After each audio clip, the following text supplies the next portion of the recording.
Hello,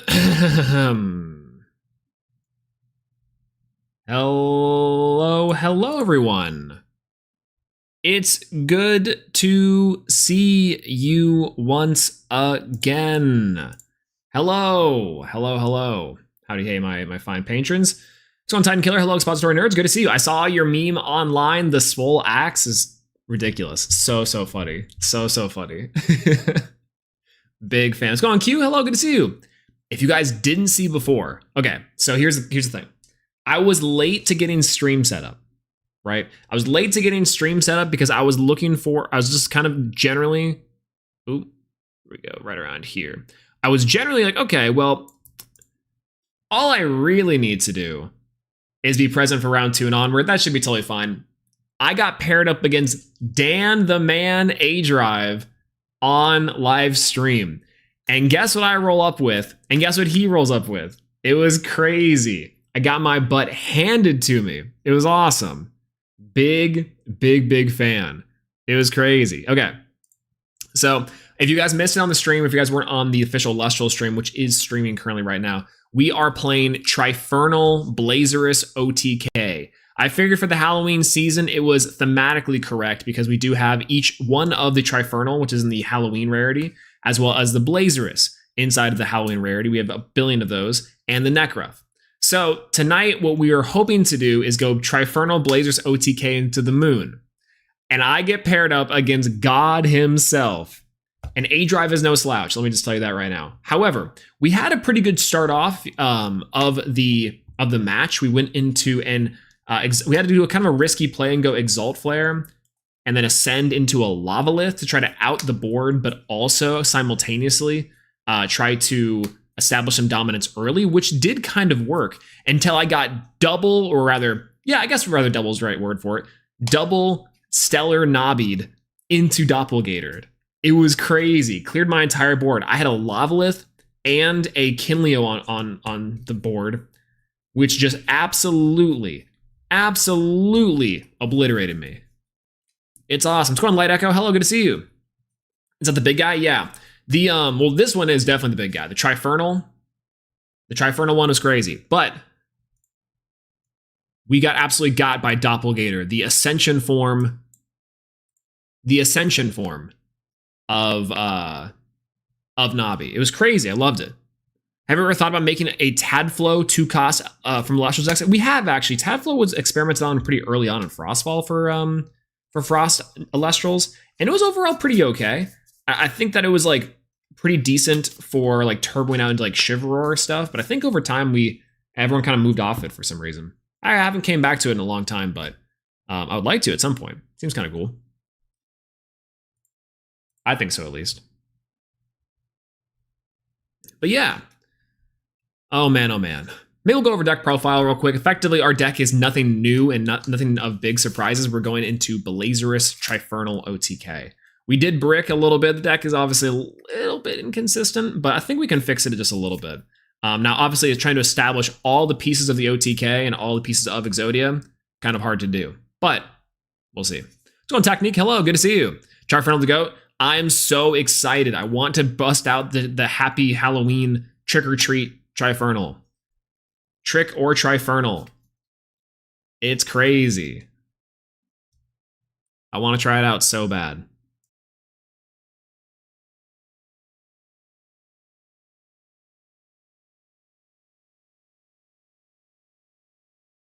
You know what I just realized? You guys actually can't hear the music. Because the music is currently on a different audio track. How's that?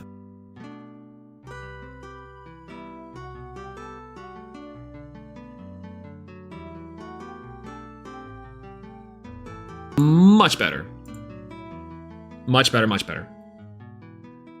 Oh man. Okay. So I guess we can go over the deck a little bit while we're waiting. I think we only have a couple minutes left inside of the first round. About a minute. Actually, we don't have enough time to go over the deck, but that's okay. We can just go ahead and talk about it a little bit. So Blazerus OTK is the name of the game here. The idea is that we're actually not necessarily trying to go for Trifernal, but instead go for the big two-headed dog. And with this two-headed dog, what we're allowed to do is attack twice. You can drop this guy on the board, attack twice, and then ascend into Trifernal. Otherwise, you just punch for big damage with the Blazerus after your Exalt Flare Nexus, which is okay. Now, what I will say too is after I'm still thinking about that first round. I'm trying to think like, hey, what could I have done better there? Maybe I could play it a little bit slower, you know, but I think allowing Nabi to like actually establish some presence is maybe a big issue. But otherwise, my hand was a little bit wonky, you know? I really could not have let it go down. But we'll see. We'll see.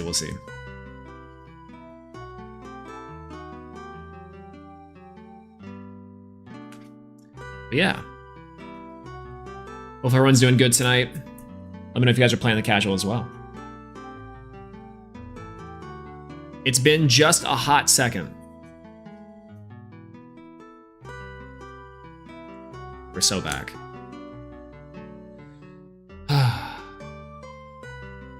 It's funny. So I will say this too. One thing I think is really interesting to note about this strategy in this deck is that it's not too far off from what we played last week, which was the mushroom deck, the spores list, in fact, if you will. And what I find really interesting about that list specifically is it actually has a lot of legs. As of course, if you guys are fans of the channel, have checked out the most recent fire deck profile from Trish, shouts to my goat. This deck has some legs, or fire has a lot of really cool tools to it, but it's really just about unlocking like which variant of fire is the one to use. And for my money's worth, I decided to track in and take in Trifernal today. So we'll see if this one's actually got some legs. I don't know if it does, but it seems fun anyways. I'm kind of curious. I've never played the Trifernal OTK deck, but it seemed like a lot of fun. It seemed kind of neat.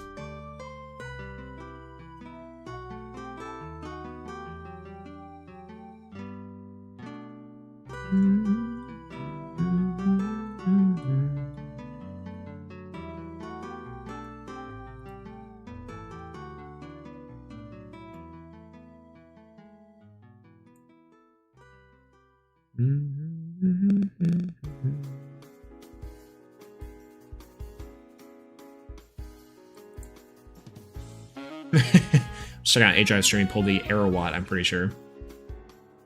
Or maybe not, maybe just the regular full Arrow Watt. Let's go. Oh well, oh well.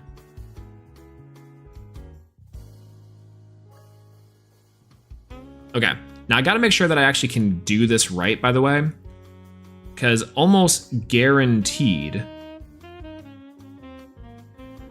something is up here. Hold. Where is the ops camera?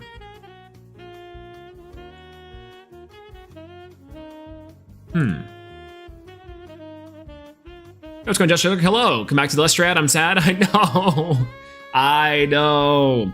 Listen, that upset was crazy, and good on Peeps for actually giving it to me. I think Peeps played very well. He prepped a lot for it, and honestly, I mean, listen, my draws could have been a little better. I will say that my draws weren't amazing, but other than that, we were there. I had you winning. Honestly, if I clear the first round, I think I have no issues. Peeps was a dark horse wild card, which is like apparently ruined like 80% of the brackets, which is wild. I love it. I absolutely love it. It really just goes to show anything can happen. And like I said, wind is killer. Wind is absolutely killer.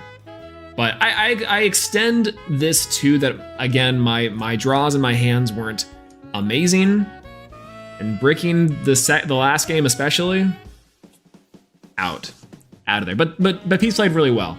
I'll say that too. Peeps played amazing, and that thumbnail is gas. It's fire. It's really, really strong. So I love that. Yeah, I know. It's all right. The boy, you never can count out the boy. I'm either busting out or winning the whole thing. Next time. We'll get him next time. Season 4, guaranteed. That's me, baby. We'll try really hard on season 4, for sure.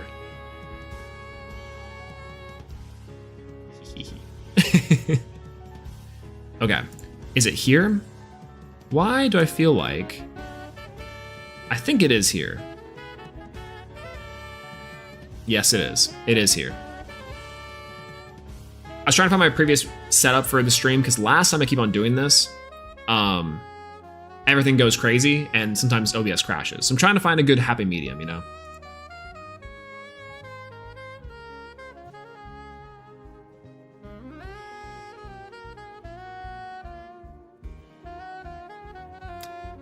I'm also trying to test my audio a little bit because I've been somewhat self-conscious about it being a little bit too loud. But hopefully it's okay. Let me know if you guys think it's too loud or too much or not enough at all. Maybe it needs more.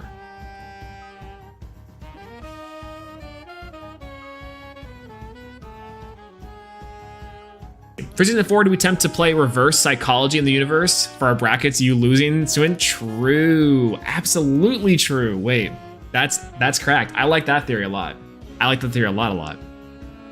Wait a minute. All right, we're gonna be at table 8 against someone named Lizard. All right, on our way. On our way. Table 8.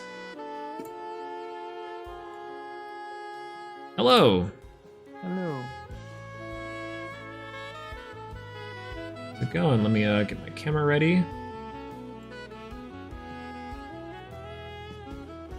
Okay, let me know if you can see it.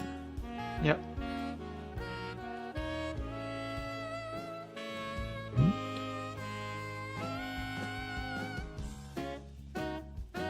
The rabbit.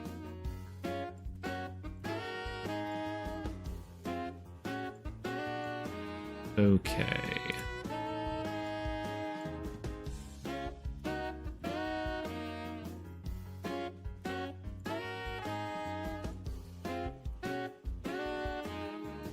All right. Sorry, I was getting everything set up a little bit.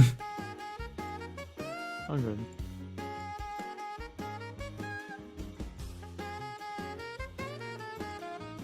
Okay, whenever ready. Yeah, you wanna roll the dice? Or? Yeah. Let's roll. Got a 12. What did you get? I just got a, what did I say, 15? No, 12. 12? Oh, me too. Reroll. 18. You. Alright, I'll start off. Alright.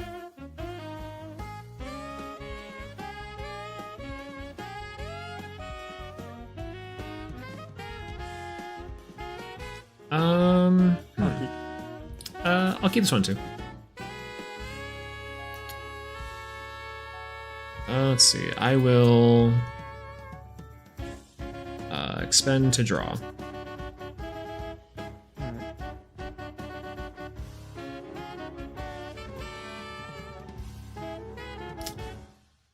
Going to do a Nectar of the Gods. Alright. Draw 2.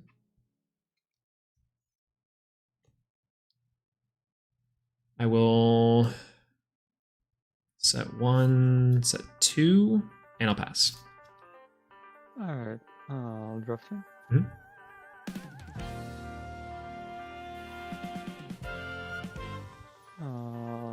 Rabbit.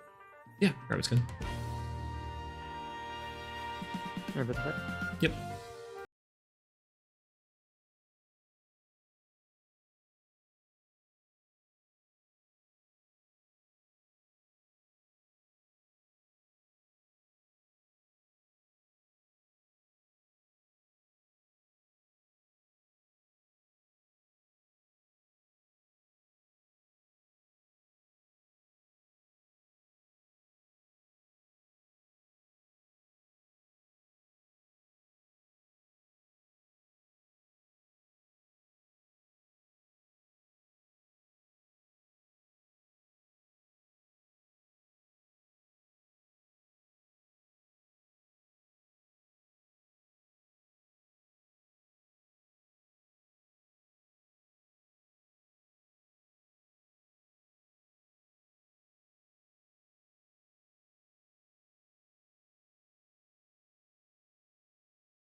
Answer effect. Gorgon's Gaze, the Synectar. Alright.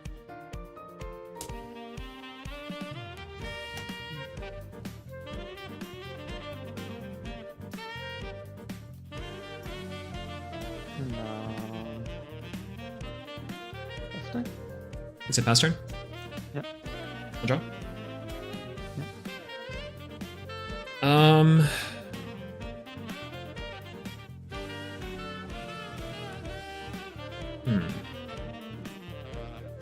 I'm gonna send Exalt Flare into Blazerus. Alright, PTA? Thinking about that. Sorry, perfect. I was thinking about the activation of PTA.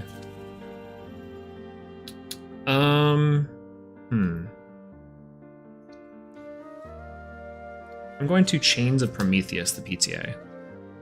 Alright. So it negates the counter rune. Yep.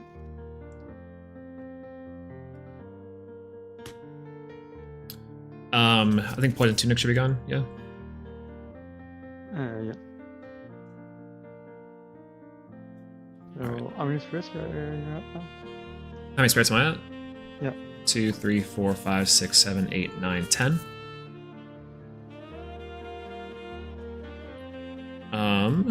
14. 14. I'll set one. I'll go combat. I'll Blazerus into the rabbit. Yep. To destroy the rabbit. Yeah. And then I'll Blazerus into the Synectar. Yep. To deal 2 damage. Yep.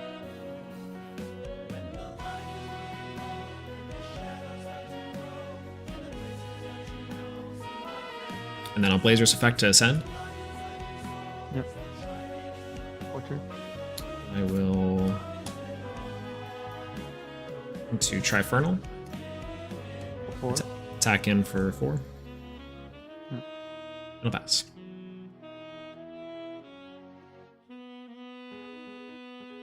How many spirits put you at? 8. 6, 7, 8, 9. I'm on 9. Drafting? Hmm?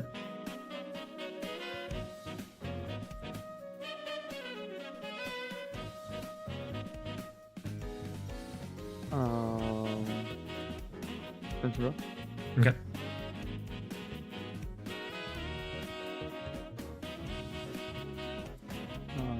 Set 1. Hmm? And roll. Sure.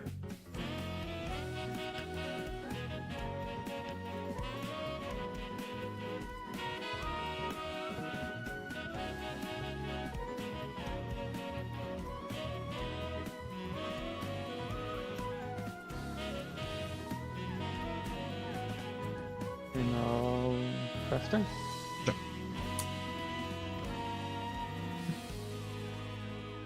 I'm going to expend a draw. Yep.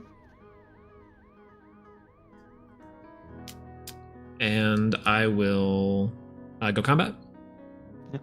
Trifernal in for 4. Yes. Sure. And I'll pass. How many spirits that put you at? 1, 2, 3, 4, 5, 6, 7. 7? Okay. Sounds good. I'm at 8. Yeah, 8. Drop turn. Mm-hmm.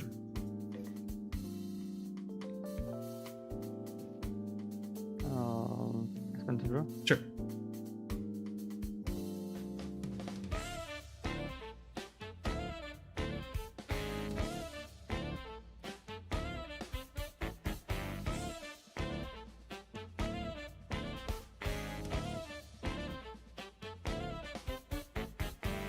Try to run me through, hold on, think again, don't you know what you're starting? But you sure ain't got a clue how bad this will go, don't you know my art of war. And as you look to the horizon, not a cloud, Unique but then stormy weather's caught you cold. Okay. Seems like it crept up out of nowhere, Yeah. Perfect. Sure. around you, it's not And foretold. You'll never see it Blazerus. You expended a draw, correct? Oh yeah. Yeah. Okay. And pass me. Good job.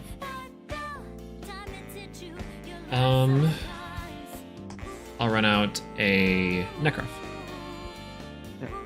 The And I'll swing in for 5. 5, and then you win. Oh, okay. I only have 4, so I forgot the expensive draw. So Oh, there you go. Yeah, I would say I was like I was thinking, I was like, well, if there's a special cast here, that makes a lot of sense, but no, I just forgot that I expended to draw. yeah. It was like, I'll do it to heal some and block an attack, but I forgot. So, Yeah, I gotcha. It's like kind of buy some extra time. yeah, I got unlucky with your Gorgons and Chains, and then Yeah. Well, it was too late.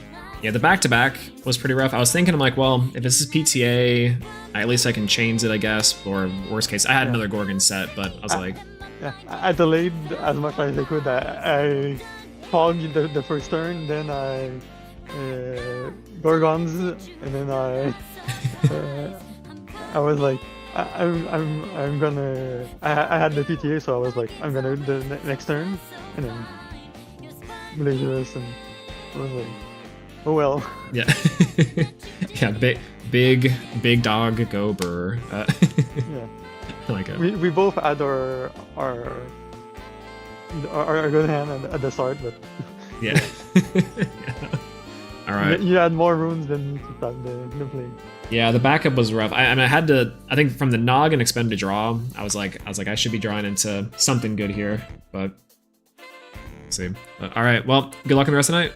Yeah, my two of the runes I drew afterwards were Fleece and Double Ambrosia. Ooh, yeah. Like double ambrosia is like not bad because you can stall, but then it's like you're gonna hit for 4 each turn. It's rough. Yeah. All right. Well, GG's. GG's. Oh, hey, Wirtz, how's it going? Good to see you. It's going well so far. We are up against Wasp Ivy just now. We lost against Dan. I don't know if you saw that on stream. That was crazy. He pulled me in. He was like, "Hey," I was like, "Hey, unexpected." I thought I was gonna try to stream and get things kicking and running, but it didn't work. I had such a goofy play. I had to, against Dan specifically, I had to Exalt Flare, Bow of Apollo, and then ascend into Lavalith to try to like gain tempo on the board. It didn't quite work, but it was crazy. And then in this run, we just won the last game. We went, in our opening hand, we had Chains, Gorgons, Exalt Flare. I think we had Blazerus. Like we effectively assembled the combo. Effectively, it was this with our Nectar and stuff. We effectively hit the entire combo. It was great. So I drew into Trifernal for turn. We went Exalt Flare, go Blazerus, punch over 2, ascend from hand into Trifernal, and from there we just were controlling the board. So let's go. What's going on, God King? Hello, good to see you. Yeah, you don't need board presence TBH, just extend to draw and wait it out. Honestly, absolutely. I think that's one thing I learned against Dan. I expended, or I mulliganed for the draw, and then I was like, I feel like I have to act here. You don't really have to. And that was kind of the unfortunate part, is I really should have just waited longer, but oh well. Yeah, but is the Gardener drawn? Oh, it was a big Gardener. I mean, it was like a soft Gardener because I used it as a Nexus bank. But yeah, it didn't feel particularly good, I'm not gonna lie. Yeah, seven spirits is the break point. Okay, so if I don't see it by 7 spirits, that's actually good to know. I was gonna ask about that, which is crazy. What's going on, Mace of Hearts? Hello. Is that the one deck that guy used against the other guy? Absolutely, it is. I enlisted the help, everyone, of well, subscribe to Words first and foremost. But I enlisted the help of one Wordicus Spartacus and to assemble Trifernal OTK for this beautiful little match. It was quite good. Adding the star reaction. Ba-doop. Thank you for reporting that, Lizard, if you are listening to this. If not, then thank you. I appreciate that. I was talking to chat. Yeah, that was a crazy hand. That was nice. Played this last week and got dumpstered. What's going on, Sir Tractor? Good to see you. No, this has been super fun so far. Even the play, like against Dan, it was like I had chains set. And I'm like, okay, I can't really do much. I think I just have to like kind of wait it out. Which sucks because like his deck is so good at combating like waiting, except for defensive waiting, right? So all I had was like an offensive guy, which was Necrof, but oh well. But he did call out my deck immediately. He was like, oh no, this is Blazerus OTK. And I'm like, wait a minute. Super fun. We're playing the puppies tonight. We're playing the doggos. Big fan of the doggos. Yeah, 3 on a Hephaestus, one bow, and double sends fire to 2 more spirits, and then 1 for Blazerus. So if no bow, high Hephaestus, double blaze flare for Trifernal. I gotcha. Oh, Hassle Halloween Pup, that's right. It's spooky Halloween time, everyone. Big, spooky Halloween time. Speaking of that, this isn't spooky Halloween time, but you know. Ooh. You can combo at 5 or 6, but it's less explosive. Yeah, I feel like at 5 or 6, it's like I better have Ambrosias just to like, I better be stockpiling the Ambrosias.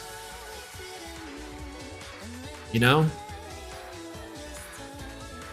Yeah, some of the most fun I've had playing. It's really cool. I like the concept of this deck a lot. Like, I don't think a lot of Elestrals don't really have any like straightforward OTK decks. So it's there. Yo, what's going on, Redux? Hello. I forgot to do the casual tournament. Oh, it's okay. It's super cool. I'm super happy that that you're here tonight. Thank you for being here, by the way. Hello. You got deck tech at the end. I actually might do it right now. Typically, I do it between rounds 2 and 3. So we might do it now. That was round 2. Let's see how much time we have left in the round, and I might pop it in. Might pop out. I've got 12 minutes. Easy peasy. We can. Absolutely, we can pop out.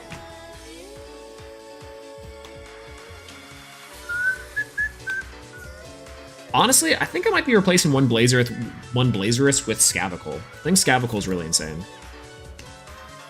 Am I allowed to change deck list mid-match? Where's my rabbits? No one touch the rabbits.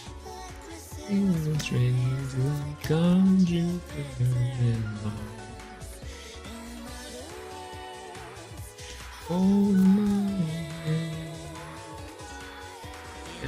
Oh, darling, it's me. All right, 2 of you, 2 of you, 3 of you. Boop, boop, boop. Perfect. 2 of you, 1 of you. Perfect. Counter runes, regular runes. 3 of you, 3 of you, 3 of you. Check. Syllabus. 3 of you, 1 bow. Because we can. 3 Nog for the fans. Ambrosia, because he gotta. Let's put that in right here. Check. Lavalith. Puppies. And Rabito. Oh, and Exalflare. Okay. Yeah, all decks need a Blaze Searcher. Kind of, right? Like a number 2. I think Scavicle is honestly not that bad as a 1 of, maybe even a 2 of to get to the Blazerus, because like Scavicle in itself just kind of like allows you to like get the combo off more consistently. But to be fair, I think at this point we're talking about like effectively a Scavicle deck that's plain Blazerus, not really a Blazerus deck. You know what I'm saying? But yeah, been figuring out what I've been doing for the 1K at Imperial Gaming. Thank you for streaming tonight, good sir. Absolutely, and good to have you here. And good luck on the 1K. I actually was trying to see if I can get some express tickets out there because I heard there's gonna be some crazy prizing, and I heard Dan the man is actually going himself. So I was trying to do it, but it's like $500. It's like $500 for round trip tickets. It's crazy. Traffic grabs Hephaestus and Blazerus, which is nice. It does. Wait, why aren't we playing Scavicle? Wait, why are we playing Scavicle? Words, why? Why aren't we playing Scavicle, Words? This card's so good. Oh! It's crazy. I guess because you can't search the Scavicles, you have to play at least 2 Scavicle. I don't know. We'll see. Okay, so critical mass of win cons. That's actually, you know, and I can kind of agree with that. All right, so we're playing 3 rabbit. This is pretty standard across the board. It's helped you search into your pieces. It's honestly like not amazing, but in my opinion, but it's okay. It's like necessary for the deck. You kind of have to. All right, big one. We have the puppies. Now, what's funny is that this deck is not playing multiple Necrof. I actually think that's fine because you are trying not to see a bunch of Necrofs. You're actually trying to see Exalt Flares. So instead, we do have Necrof. So then we're also playing 3 copies of Blazerus, its Ascension form. Big fan of its Ascension form in the form of Blazerus. Particularly, actually, hold on 1 second. I have to check something. Checking something.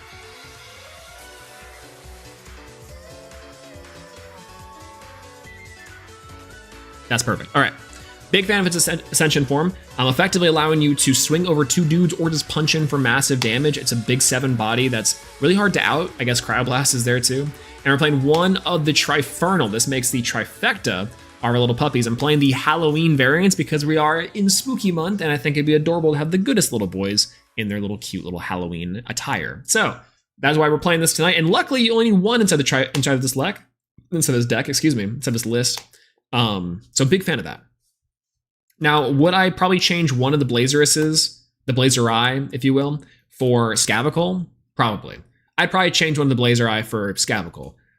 But we're trying to see a critical mass just so we can get to the combo as soon as possible and OTK as possible. So we'll see. We'll see how that goes. Big fan of these cards though. I love these things a lot. Hello? There we go. Trifrell's magnetized to my hand. Me too. I've drawn it every single time.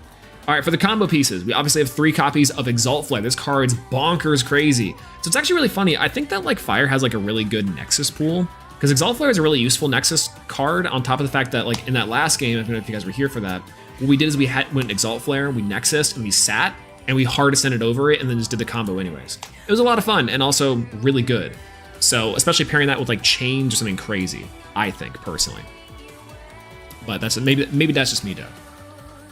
Okay, so then we have a few things. We have 1 copy of Lavalith, which is a necessity. I think you'd probably only playing 2, maybe play 3 of this card if it was at multiple copies, but people were only playing 1 for some reason.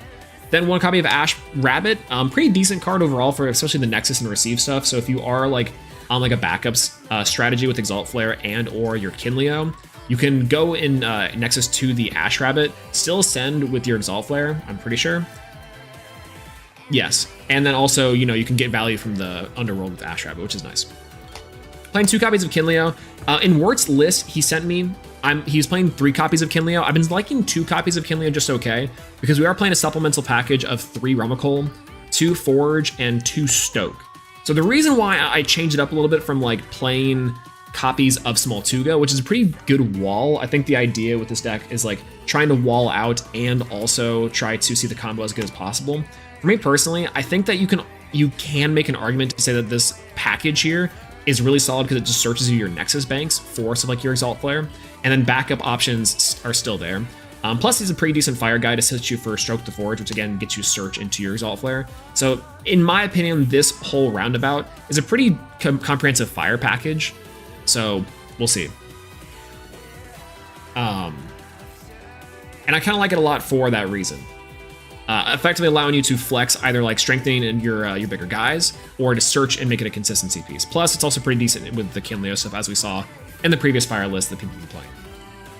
So those are that. Let's go into the runes and counter runes. We have 3 copies of Hephaestus with 1 copy of Bow of Apollo. Bow of Apollo is just flavor. You can use this guy as like a kind of like janky Nexus card if you really can, need to, or want to, but ultimately you're gonna use Hephaestus as the best Nexus bank to punch in for 1 billion damage, which I think is really cool. Otherwise, Bow Apollo can help you just swing directly if you can't really out anything, or you're just trying to do damage and don't really want to put your opponent on game, you know? Decent backup option apparently, and also pretty decent for card advantage overall. Then we have 3 copies of Nectar of the Gods. Shout out to the reverse hollow Nectar. This thing is crazy. I love this card so much. It looks so good. I don't have a third one. I need a third full art Nog, so I'll probably be getting some stuff from Daybreak, or when TCG Player goes lives, that'd be the best thing for me. So we'll see. And then we have 3 copies of Ambrosia, 3 copies of Gorgon's Gaze. These are our only regular runes that we play instead of every other strategy that we're also playing here, which is kind of interesting. I think it makes sense to do that because, again, you're just trying to see a critical mass of your win condition and also see your win condition as fast as possible. And to help facilitate that, we're playing 3 copies of Chains, 3 copies of Helios's Chariot Ride. The general idea is that Chains of Prometheus is here to help in those one-off cases where you need to secure your victory, as well as Helios Chariot Ride just shuts down all counter runes for the entirety, or all runes for the entirety of your turn or their turn. Which can help you, I guess, if you don't automatically OTK, you can flip Helios Chariot Ride on their turn to cold wave them for a second to protect your boy, and or you can just go, okay, on your turn, Helios Chariot Ride, shut down your entire deck, and now I'm gonna try to OTK you. So we are playing 5 copies. I don't want to play the 3rd Chains. I think it's better for the consistency. Hey, you guys hear my neighbor? My neighbor ever so often just like actively like moves around furniture. And it's really funny because they do it during the day, they do it during 3 o'clock at night. They also have a vast collection of bowling balls and hammers. It's crazy. Thought it was thunder? Me too sometimes. Me too, because of how obnoxiously loud it is. What's going on, Hollow On? Hello. Fire Nexus Rapid Ascension? Exactly. We're playing Trifernal Blazerus OTK. Shoutouts to Words. This deck is really interesting. It's really cool. It does one thing. It does one thing really, really well. That's what I'm really curious about it. So that was the main deck. For the Spirit deck, we have 14 fire. 14 fire. Almost went over. 2 copies of Leviathan the Water Spirit, 3 copies of Zaptor the Thunder Spirit, and 1 Luminate for your Bow Apollo, or as a damage spirit if you don't really need it. So that's the idea. And so far in the tournament, we are 1-1. We got washed by Dan the Man A-Drive himself, which is really cool. Actually took me by surprise. I was like, whoa. I didn't realize I was getting pulled into this, but really cool. Sounds like an average upstairs neighbor. What's going on, Richard L? Hello, good to see you. I know. I'm saying. Like, quite literally, I'm like the perfect upstairs neighbor. I'm like in the middle. I'm not too loud, except for when I am. I'm not stompy. I don't stomp and do things. But I swear, like once every couple days, my upstairs neighbor will have like a dance party. It's awesome. Good for them. Super happy. I'm not about to bother them because you know what? If I bother them, then that gives them invite to come bother us. And by us, I mean here. Like I have to go leave the stream to do it. Isn't that crazy?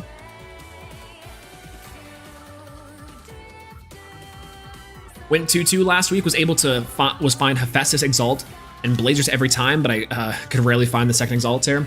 You don't really need the second Exalt Flare to, I mean, you can to do like massive damage, but what I've found is that it's just usually better and usually easier to put your opponent on super low spirits and better have it, which typically is like good to do. But from what I found, at least from some testing, then, you know, this thing just kind of wants to hit hard and then pray. Half the time. Maybe I'm wrong there, but I fire it off as soon as possible just to see the win condition, you know? Hey, so I'm glad you're enjoying the Blazers DK deck. I made space for 2 Scavicle. It's so good. Oh, yes. Okay, see, I want to put Scavicle in here. I want to find room for 2 copies of Scavicle. Maybe only 2 Hephaestus and 2 Blazerus. And instead I just played 2 Scavicle and just hope that that's the combo. Man, that's awesome. I kept putting my opponent down to 2 or 3 and then losing 2 games praying. Oh no. That's rough. That is really rough. That's neck rough. That's neck rough, buddy. I wish I could do a Zuko impression. That way I could switch on game there, but Exalted to Scavicle is super good play. It's so good. Man, going first turn Scavicle, like if you have Scavicle Exalt Flare Bank, you just do that, search 2 cards, you search a Lavalith and or your Blazerus and or your Hephaestus, and now you have like full combo plus a 5 on the board, which is super cool. You can even search Forge if you really want to, which is nice. Forge Kinleo or Hephaestus Kinleo to like do massive damage and also apply pressure. I think Scavicle is crazy. It's a really, really good card that like no one's playing right now. Or hell, if you're playing like Eruption Virgin, Double Jaw Eruption. It's crazy. Big fan.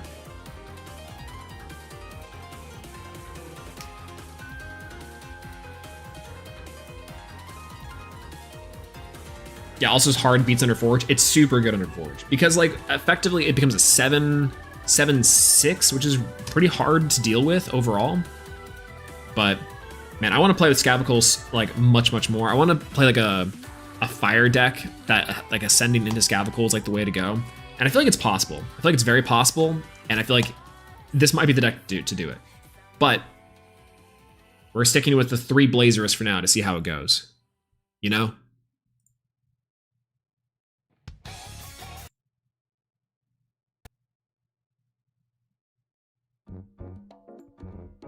It's crazy. I don't have my hands on much Elestrals cards, really. I mean, it is really good even if you have like, because you don't really need a lot to build this deck. This deck is probably one of the cheapest, most straightforward decks to build, and it's pretty solid. Like it's a Fire Nexus deck that includes a lot of the Blazerus OTK staples, which is pretty decent. I think it's a good budget deck for people who are wanting to get in the game and also like actively like play. But it does play on like a different access than any other deck, which is like not to say that it's not a bad thing, but it does teach you a different type of play style versus doing something like a traditional Nexus or beatdown strategy. All right, looks like our round is going to be up here in a little bit. Yeah, you could build a deck by getting 3 Gorgon's Gaze, 1 Lavalith, and begging for freebies. You could. You actually straight up could, because like a lot of people have bulk from either the starter decks or just in general they have a lot of bulk from set 1. So you could be big chillin' and then just be like, hey, can I have that Bow of Apollo? Thank you. Hey, can I pick up those Necrofs? Thank you. Hey, are you done with those Exalt Flares? Okay, thanks. Like, Exalt Flare actually might be the only one that's kind of harder to get. But you can get from Shattered Stars, right? Yeah, people have a ton of them from Shattered Stars. That's right. Yeah, see it's round 3? Absolutely. Let's see what's round 3. Is round 3 up? Round 3 is up. We're against House. House? I don't know who that is. Sounds familiar. What table, Matt? Table 9, okay.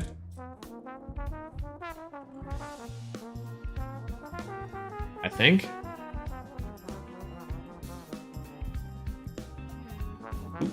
Oh, hello. Professor Swolax. Hello. What's up, bro? What's going on? Not much, man. First time playing each other. I know. How's it going? Yeah. How's your night going so far? 1-1 so far. Lost to a freaking double eruption. Gotcha. It's kind of saddening. Not gonna lie. Always feels great. Big fan It does, of the though, double don't it? eruption. You know, like, the funny thing is like I am playing like a fire kind of focus deck, and it's like, okay, that's not cool. Like that's what I'm supposed to be doing. Well, yeah. I just wasn't expecting it. I was like, no. Like it came down towards the end of the game, and I was like, all right, I need a rabbit to give me an Ember because I've top decked one. I said I need another one, and I got this, and didn't get it. Oh, it's okay. I got washed round 1 by. Yeah, I watched. By, okay. I see. Good. That was crazy. I was like, I should be chilling here. You know, it takes a lot to out a Lavalith and a Kinleo.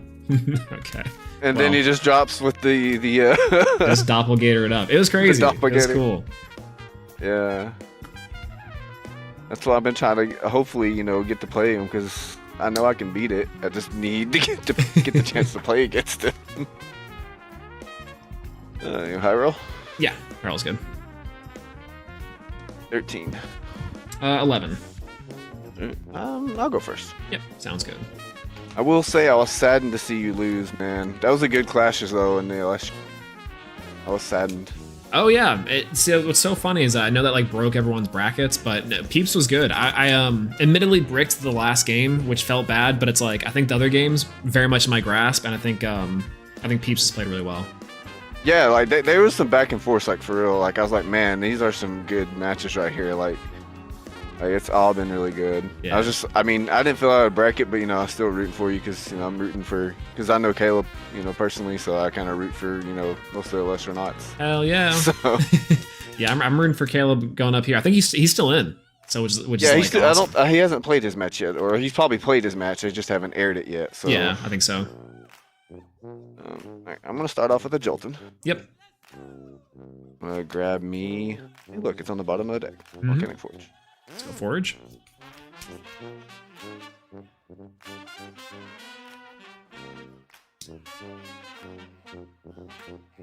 Yeah, I've been trying to come into your streams when you do go over your deck list and stuff like that, but it's like I don't know if I'm blocked from it or something. Cause like every time I comment, like my comment doesn't show up. So I'm like, Oh, that's weird.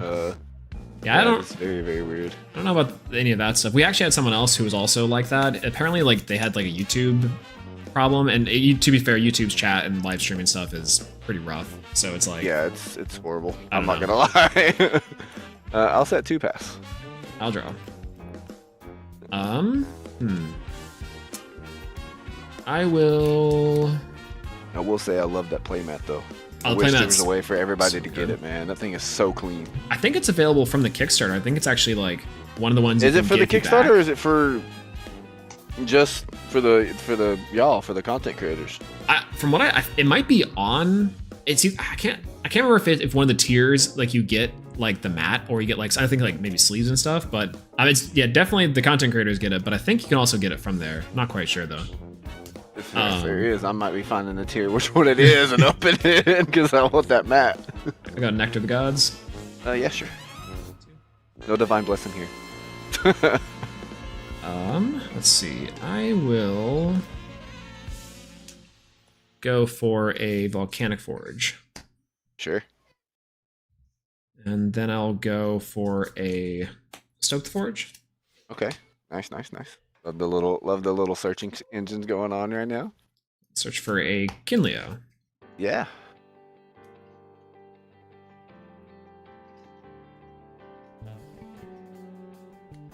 And let's see. A little scary.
Let's go for a Kinleo. Sure. We will.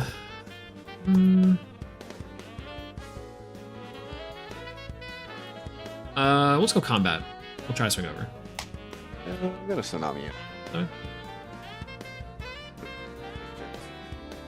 Alright. And pass. Alright, big money. That works. Kinleo is a 1 defense. Mhm. 1 defense. I'm gonna go Maltuga. Smoltuga.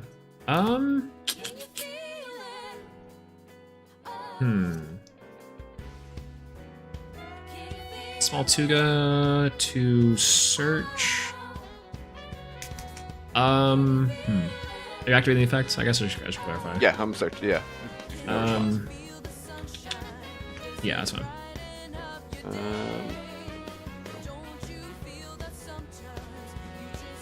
Wish.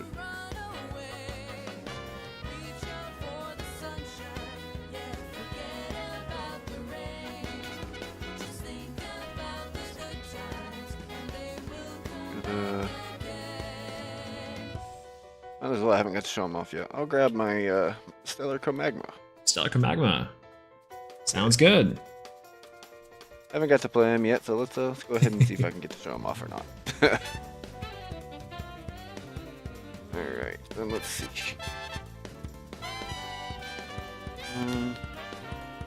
Switch my Ash Rabbit to attack. Yep. We'll go Altuga over Kinleo. Yeah. And then... Okay. Yeah, that's good. Okay, and then Ash Rabbit for 1. Yeah, I'll take 1. Liking it so far. Pass. Alright, I'll draw. Okay. That's not bad. We'll go Volcanic Forge. Yeah, sure, that's fine. We'll stroke the Yeah, forge. 3. Yep. I'll take the little buff. Miniature one. Everyone's off there. Okay. Alright. I'll take. How many spirits are you at? I am at...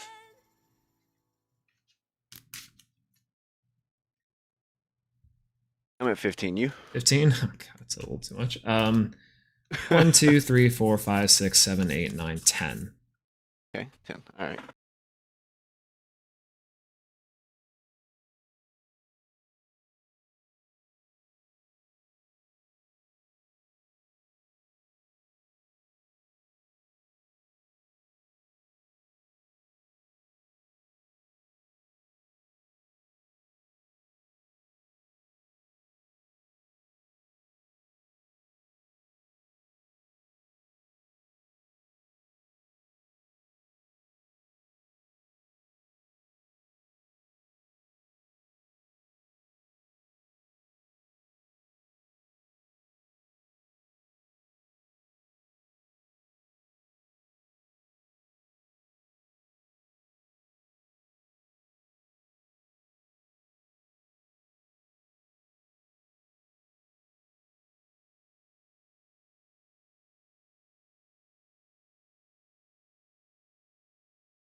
Oh man, that's a big hit. You got it off. Man, I was not expecting that chains. I know. I was like, That's the sad. I was like, Small Tuga? Yeah, Small Tuga hits good. Alright, so how many spirits are you at now? I'm at 3 after I did all the Chopper effects. Me too. Alright, I'll pass. Kinleo? Well, no. Kinleo doesn't... Well, no, it doesn't. Oh, man. Draw. Yep. I will go... Ambrosia? Yep, Ambrosia's good. 1, 2, 3. Fire. I'm gonna go Comagma to defense. Comagma to defense. He's at 3, so Yeah, I'll go Trifernal effects there. yeah. Spend... Infernal is a -3. Yep, so he's destroyed. Yeah, he's. I don't think I even get the effect either. I don't think so, if I remember correctly. Alright. That's game then, because there is no way I'm getting rid of that Infernal then. Man, GG's, Slow. Yeah, GG's.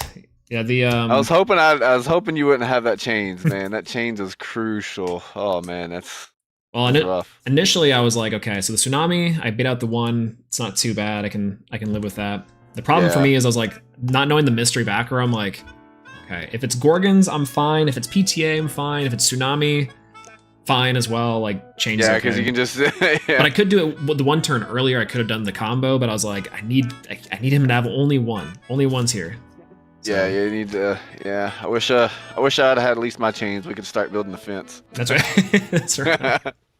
I've actually Nice. done that. I've done that 3 times with somebody where I've changed them and they've changed me, and then I changed their chains. It's like are we gonna get any progression here? Or are we just gonna keep changing everything? Yeah, like, well, I'm negating this into that. It's crazy. So apparently, the way that like the chains work in this is that you can actually chain the Prometheus things on the chain, Yes. not just like. Which I didn't know that initially. I Yeah, learned that you can. recently. That's crazy. Yeah, you could. Yeah. It's like Yu-Gi-Oh brain, to be fair. No, yeah, of course. Like, yeah, I've been around this for a long time, so I picked it up very quickly. Like, I had Yu-Gi-Oh brain for a while, and then like, 'cause even though I had stepped out of Yu-Gi-Oh for 10 years, you know, because like I left. I got told KO the same reason. Like, I left like when Link summoning became so freaking crazy. I was like, I'm done with it. Yeah. You know, Well, so I was like, I'm done. that mechanic was bust out the gate, to be fair. They were like, oh, it should be Yes. fine. We're nerfing pendulums. Yeah, right. Double firewall dragon into proxies. That works great. Yeah, I hated it, and I was like, I don't like waiting 30, 40 minutes for me to do a turn and it just be over with within seconds. Yeah, no, it was crazy. But Yeah, so I stepped away and picked up Elestrals when Dan announced it, and I was like, all right, let's go, let's do this. yeah, it's a lot of fun. It reminds me of, again, it's like no shocker. It reminds me a lot of old school Yu-Gi-Oh, but it's like its Yes, own individual yeah, twist that's to it. exactly how it reminds me too. It definitely plays like old school Yu-Gi-Oh, and that's the one thing I like about it, because I played Yu-Gi-Oh since day one when it first came out as a kid. You know, like 10, 11 years old when Yu-Gi-Oh came out. So it's like, yeah, I like playing, bringing up some childhood memories and doing this. Yeah, that's great. But all right, well, good luck in the last round. Yeah, man, you too. Woo! We got there, chat. We absolutely got there. Hello, handsome. Hello, handsome to yourself. Hello, hello. Hey, how's it going, Kay? Good to see you. Is his dad winning? We at the time, no. But we ended up being able to squeak it out. We had the Chains of Prometheus for the one Gorgon's gaze to stop, and then we just punch in. Our Halloween puppies are doing great. Such good little boys. Just the best boys. No chain blocking's crazy. I think it actually 110% is crazy. It's actually like, it blows my mind just a little bit. Oh, thank you, House, for reporting, by the way. Aloha. Hello, Wubo. Hello. Good to see you. Saw you in chat earlier too. Hello, hello. These decks are why I'm back on Shield. I'm sane. You can't be off Shield. I mean, Shield's good. Don't get me wrong. Shield's actually pretty alright. But it's good. All right, we are 2-2 so far, playing our favorite little puppies, and we're down to only 2 spirits, which, technically speaking, should be able to win us the game, right? But we'll see. So let's give us a little recap here on what happened that last match. So it was actually effectively just as good as we could have gotten. That is the best game of Blazerus OTK that we could have. We start off from behind, which is pretty all right. We go Scavacole to search out some necessary pieces of consistency and able to get us to the combo. Blazerus and the Volcanic Forge you don't really need in itself, which is fine, but we desperately needed it a little bit for the Stroke the Forge second time. So him going through and destroying the first Forge, unfortunate, glad we searched the second one. Then having the necessary Chains of Prometheus to make sure our Exalt Flare goes through and kick off Blazerus OTK left, right, in there like swimwear. And honestly, Trifernal, kind of the GOAT. Trifernal is the way. So luckily we were able to get this combo off. This thing was bonkers, insane, nuts, butts, bananas, and that was nice. That was nice. Very nice. Very nice. Very nice. I was a little bit scared though. Again, this deck doesn't feel like insurmountable. A lot of it just feels like I just have it earlier, and you have to kind of hope that your opponent doesn't have it earlier, right? And luckily I was able to have the Hephaestus to get the maximum value to do like 6 damage, which was insane. I think over the course of the turn I did 11 spirits to the face, which is which was just unacceptable. Who printed these cards? I'm just sad we lost to Dan. Crazy. How did we lose? Actually, I know exactly how we lost. Dan's a good player. Everyone that assumes that Dan's like a bad player for no reason, is actually really good. And that Nabi kicked my ass. But, you know, I love when that can kick my ass. Shout out to Spike Spiegel. So what do you think of the best Earth deck options other than Nexus? Other than Nexus, Wasp Ivy is a beautiful option. I think Wasp Ivy is like a great way to devote yourself to Demeter if you do not want to play Earth Nexus. I think alternatively too, there are like, I guess technically like Change Position is kind of an Earth deck depending. And recently we saw a deck that was using artifacts. So it was like Earth artifacts were like the best things that you could be playing. So I'm personally a big fan of Earth artifacts. You play Sprouter, which gets you into your artifact runes, and you just play, effectively it's Earth Nexus, but it's not quite the same. Or you go into and you play Wasp Ivy. Vesuvatuga decks. Oh, Pepper TCG has a great one. Vesuvatuga, beautiful pickup.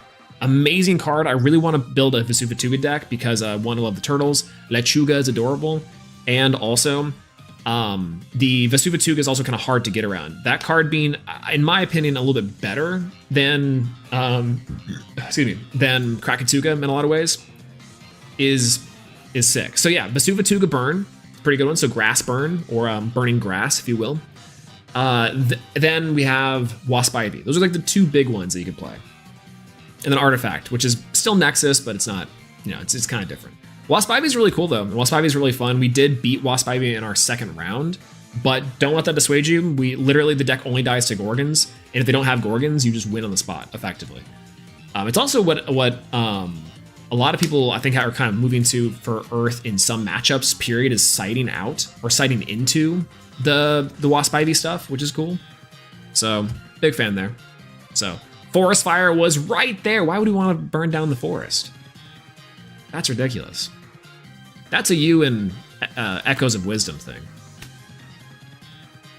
We can't do that here. We don't do that here. No, Burning Bush was another one that I considered as the name. Forest Fire is a pretty good one. I don't mind the Forest Fire. Spicy Lettuce is a pretty good one too. I don't mind that one as well. Other names for the strategy and deck are right there. In fact, I probably should just riff on it in general because that's something that we have to do. Everyone needs to get more creative. Speaking of that, where's my I just saw my full art Vesuvatuga and God, it looks so pretty. I cannot remember where I put it. So I was trying to find the full art for the Nog, and I found the full art Nog, which was good. I'm playing it tonight, but I can't find my full art Vesuvatuga now. I don't have to dig through all this bulk. I have to sort through these boxes too. Whatever's on my desk, which you guys cannot see to my left and to my right, and we'll see. I only asked because I was considering building extremely scuffed insectoids because I'm a bug player at heart. Listen, I got a deck.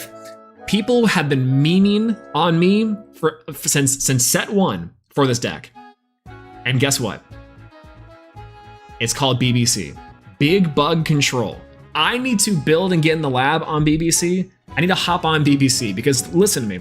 Yes, the A-Drive rune is cool, but there has been a secret bug deck since set 1, and I've been getting clowned on. I don't know why.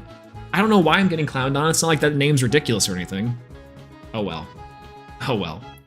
So I returned. What's going on, Wirtz? Hello. Shouts to Wirtz. Okay, Wirtz, you're not gonna believe this. Ready?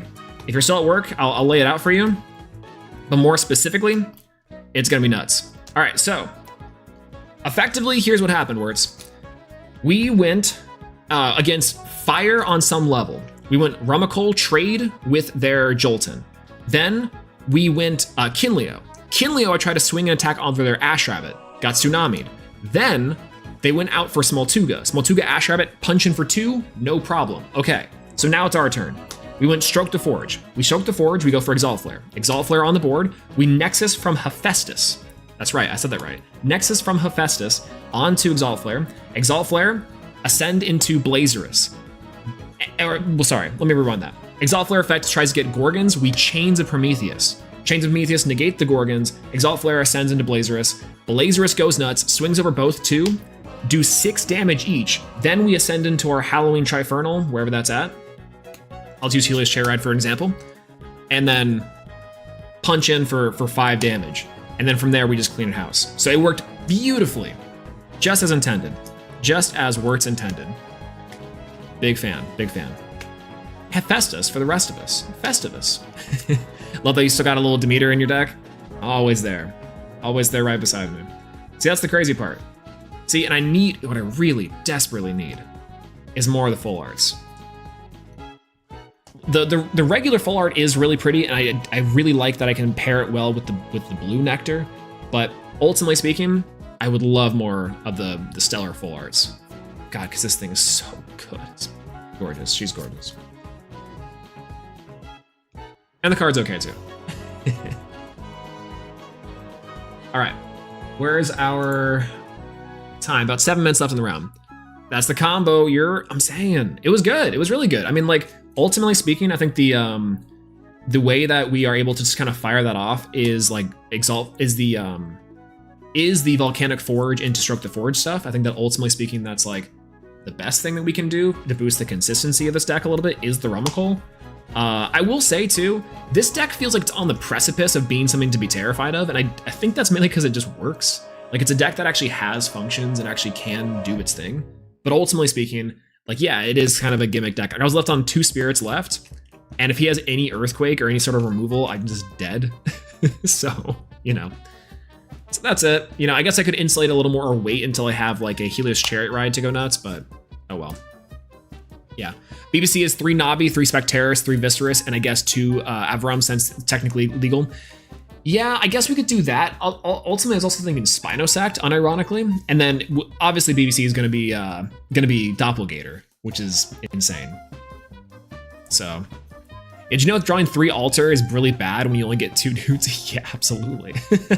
That's rough. Is that what happened to you in your last round? That feels extra bad. That feels extra bad.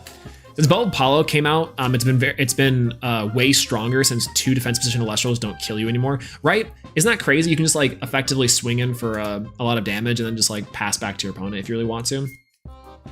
Or alternatively, I guess you can Bow Apollo, kill 1, swing in for 4 or 8, sometimes 12, which is really cool. So big fan of that. It was rough, been there, absolutely been there. I've been a big fan of cutting down Altar to 2 recently, just because it's like, I think that it is a sometimes card, but also some decks should be playing it at 3, like Fire, not Fire, Thunder. Thunder should be playing at 3. Like, no doubt, hands down, full stop.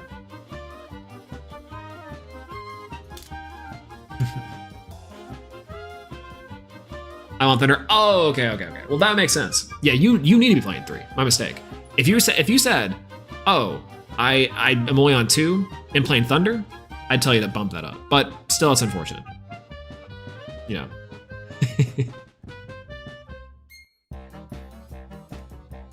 All right, looks like we're getting round 4 here in a second. If I go 3-1 tonight, we'll make a video.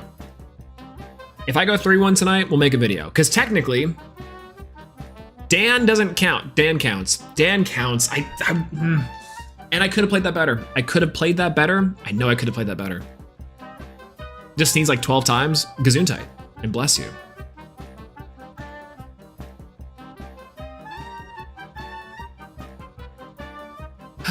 He only added my 2 big Elestrals in both temples. Slog of match against fire, hiding behind Ash Rabbit. Ash Rabbit's so good. Got to take in a Lunar Spirit now with the water for the matchup. Moonrise is gonna be crazy. Ooh, we're against the GOAT. We're against Brewlock. Let's go. Brewlock. I like Brewlock. He's cool.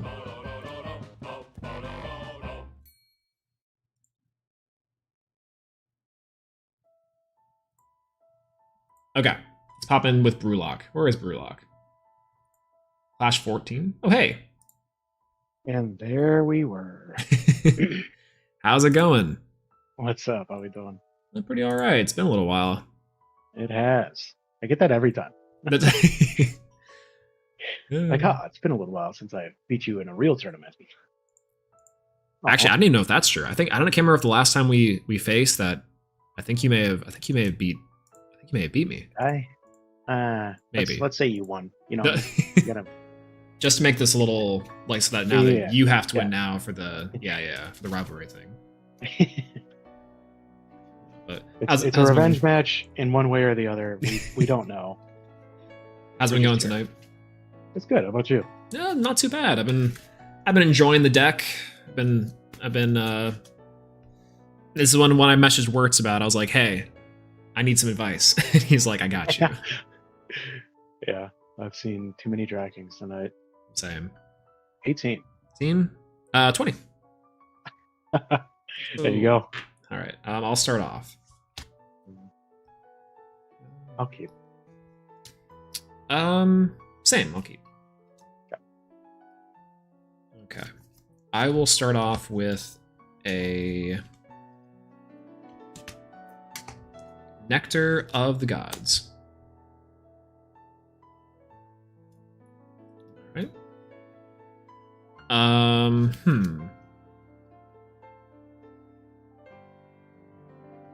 I will.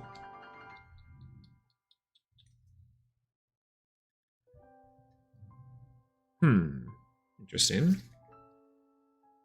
Weird situation. I think I'm going to go ahead and go for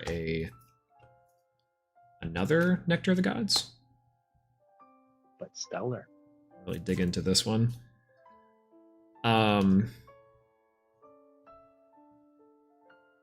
set 2, run out a Necruff, and I'll pass. Okay. Draw. Get some real good draws. And by that I mean I'm lying. Nope. Rabbit? Yeah, Rabbit's good. Okay.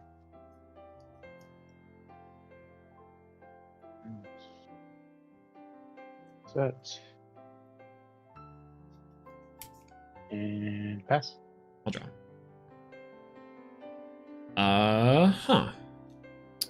Interesting. I will. Rabbit's kind of big. I will expend to draw. Okay.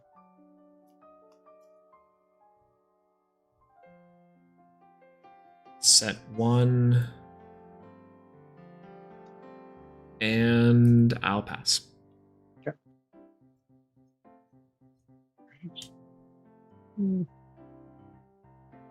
So nice we do it twice. Rabbit. Yeah, Rabbit's good.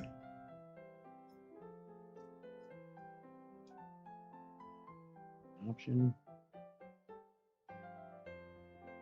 And pass there.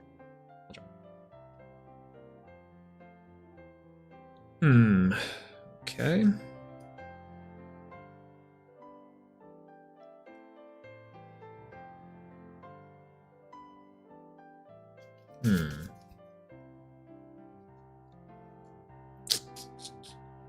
I will run out an Exalt Flare. Okay. Cast good? Yep. I will run out a free material Hephaestus. Okay. I'll Hephaestus effect to search. You got it.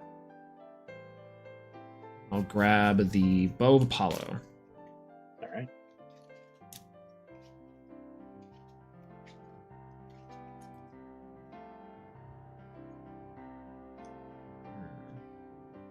I will Exalt Flare effect to Nexus. Oh, Gorgons. Gorgons. All Chains of Prometheus here. Yep.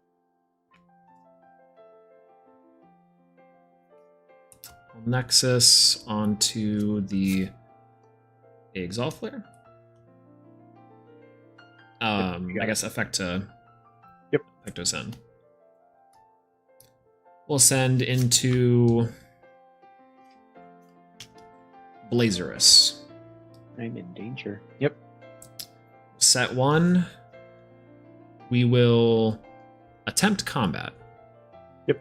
Blazerus over one of the rabbits. Got it. And Blazerus over the other rabbit. You got it. Blazerus effect to ascend. You got it. We will go into a Trifernal. Big dog. We'll go Necrof in for 1. And then what? And then 5.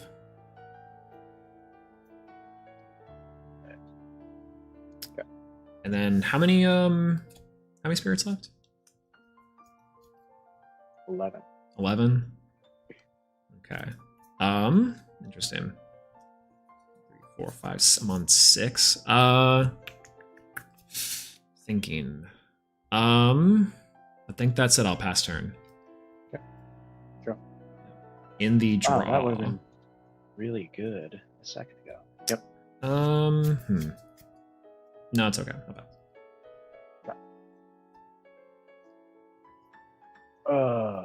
What does one do?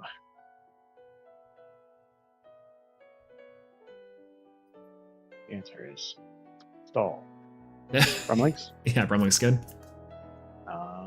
Pass. I'll draw. Okay. Very, very interesting. In the draw, I'll fire off Helios's Chariot Ride.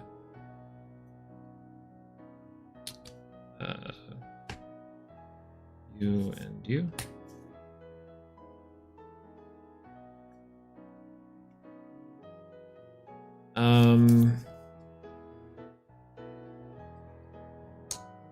We'll go Exalt Flare. Yep. We'll go.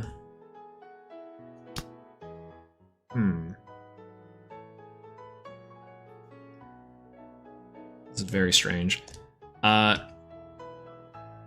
Exalt Flare to Nexus. You got it. And then we'll ascend into.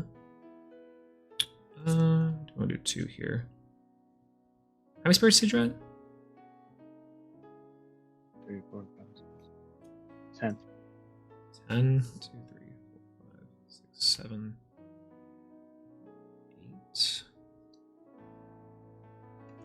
8.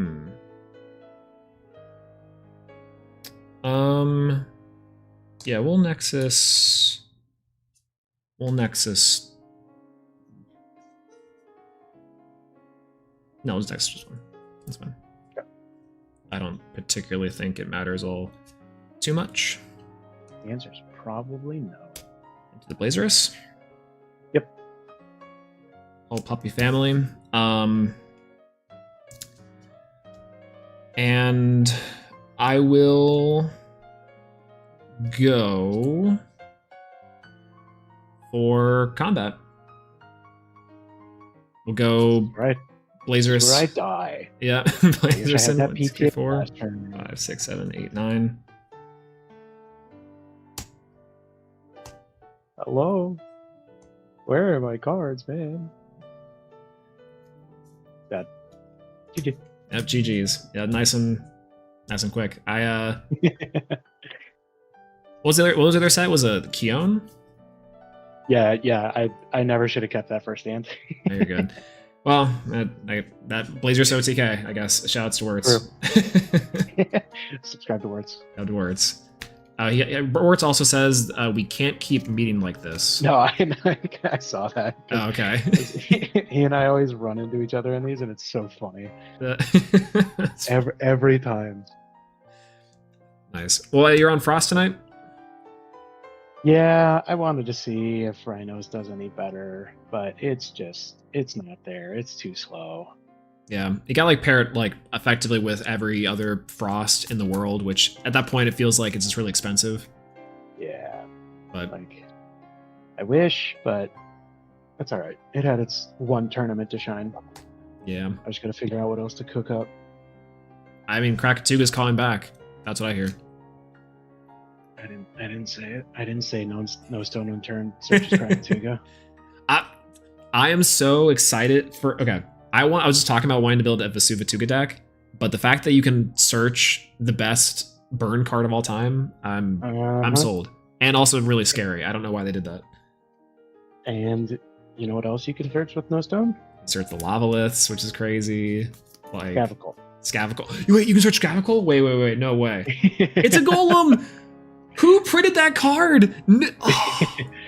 So this is why I've called them the columns. The Remy Colum. and Scavical, they're my columns. Wait, is Rumacole also a golem? Mm-hmm. That's So is Rumacole is, Comagma is, obviously all of the Liths, the Tugas. I don't think Little Tuga is, though. I don't think Small Tuga is. I think Bull Tuga might be, but I don't think Small Tuga is. yeah. Boltuga is, I think, just if I'm sure it's in my bulk here somewhere, but I'm pretty sure that one is just oh god, like Well, dinosaur.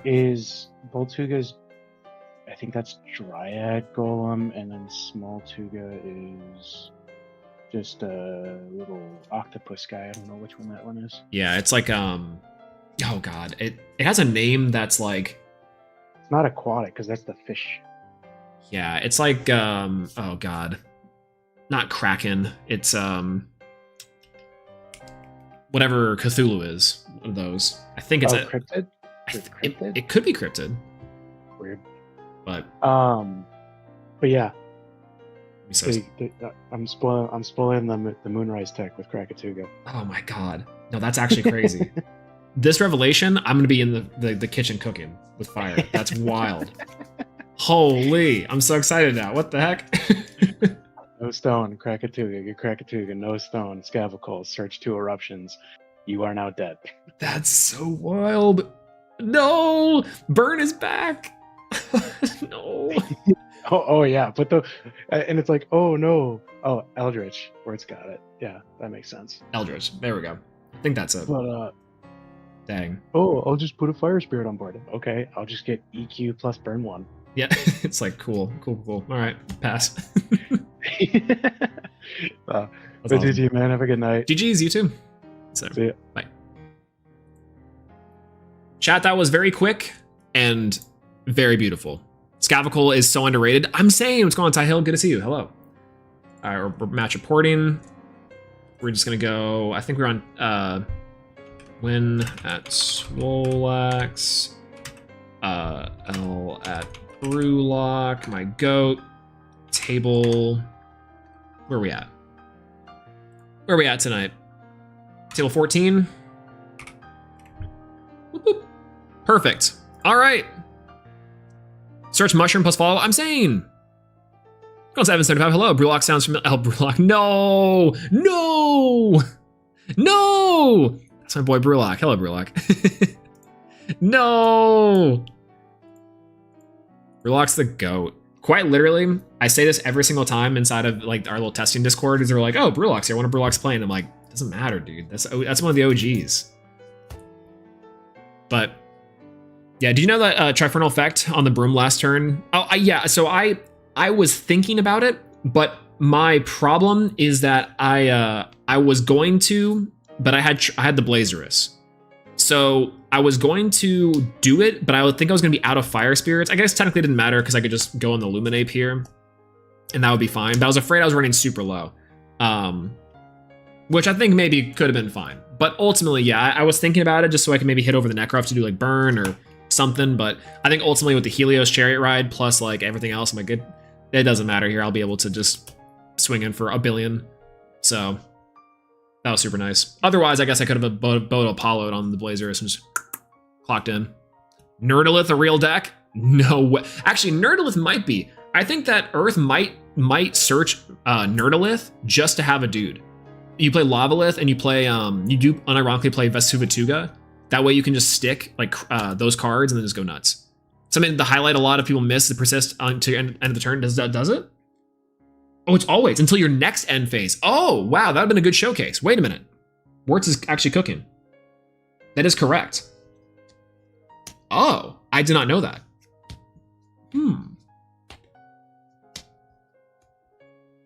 That is actually quite good. Holy.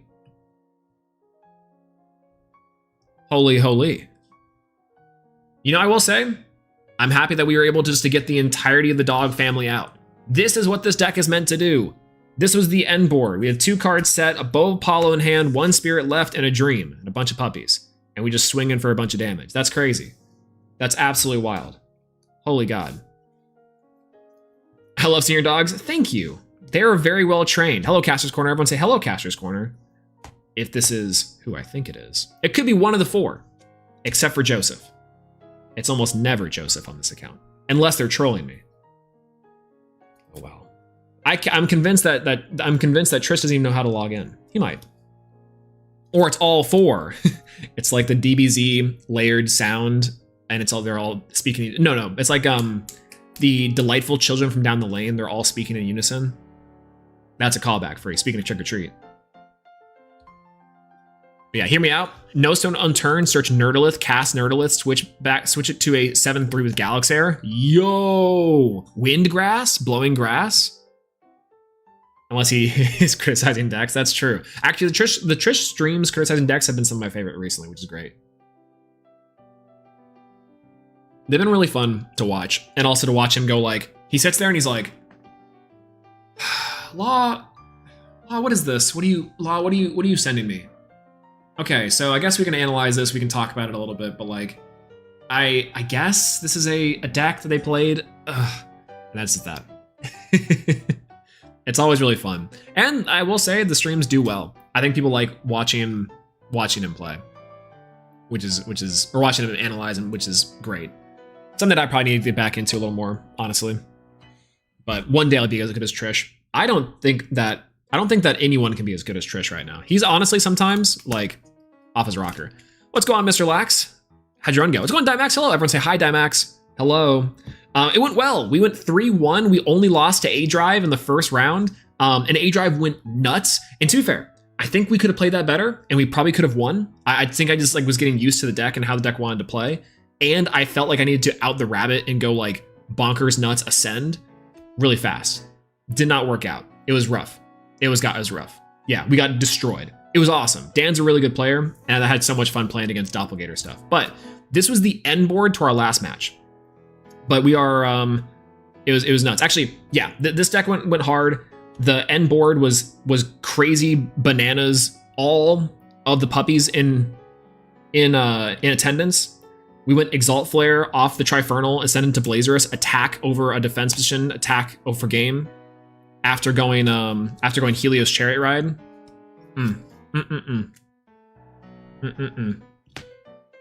Yo, 3-1 gang, let's go! Bringing home the bacon at 3-1. Centargo went 3-1. Everyone, Argo to the polls. Argo to the polls. It was crazy. JJ, where were you on tonight? JJ, where were you on? Let's profile the deck. We'll showcase out the deck. Again, that was the end board. That thing is oof.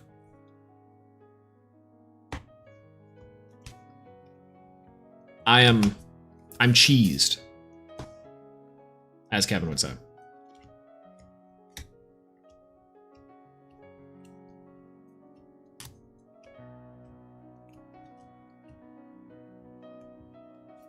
I built Earth Nexus Scent for my girlfriend.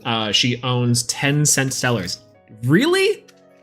Can we ask Dan to get Helen a full art sheet of the prototype Centarbers? That'd be kind of cool, right? Like, can we do that? I mean, we can make it as long as we get the artwork for the full art Centarber, like the full art prototype Centarber. And then you just like make a big sheet out of it. That'd be kind of a cool gift. Really just thinking about that, I'm like, how logistically is that possible? We'll see. Riddle me this. How can I justify playing Argo in a strategy and then add Argo to the name of the deck? See, that's the fun part, right? Like, are you just spoiling the fact that it's Argo? I think Argo changes the deck fundamentally. Like, Fargo is how I view the fire stuff. Like, fire being Fartgo is kind of really funny to me, but also it covers a lot of weaknesses for the strategy. Like Argo Solar is also a deck technically you're just playing like Cow Foretell Solar with Fargo or with Argo. But it's like, I don't know. It's weird. Argo in itself isn't a strategy, but it is a different type of playing that, because you're also relying on some of the Nexus stuff or you're playing certain of the artifacts, you're not playing artifact fire, because technically that would insinuate that you're playing more artifacts. But instead you're playing Argo. I don't know, it's weird. That is a good point. Wait a minute. Yeah, why are we naming things Argo in the deck when it just is there? Weird. Helen has an X of 10 and an X of 99 Sprouter and 3 Stellars, Septembers. Jeez, sus. It's not a strategy, it's a way of life. True. Hell yeah. True and real. All right. Let's profile the deck. Let's talk about what we played tonight. Let's give it this one. Are there any good Argon? Ooh, good names Argon. I'm getting punned on. All the good names are Argon. I will say that.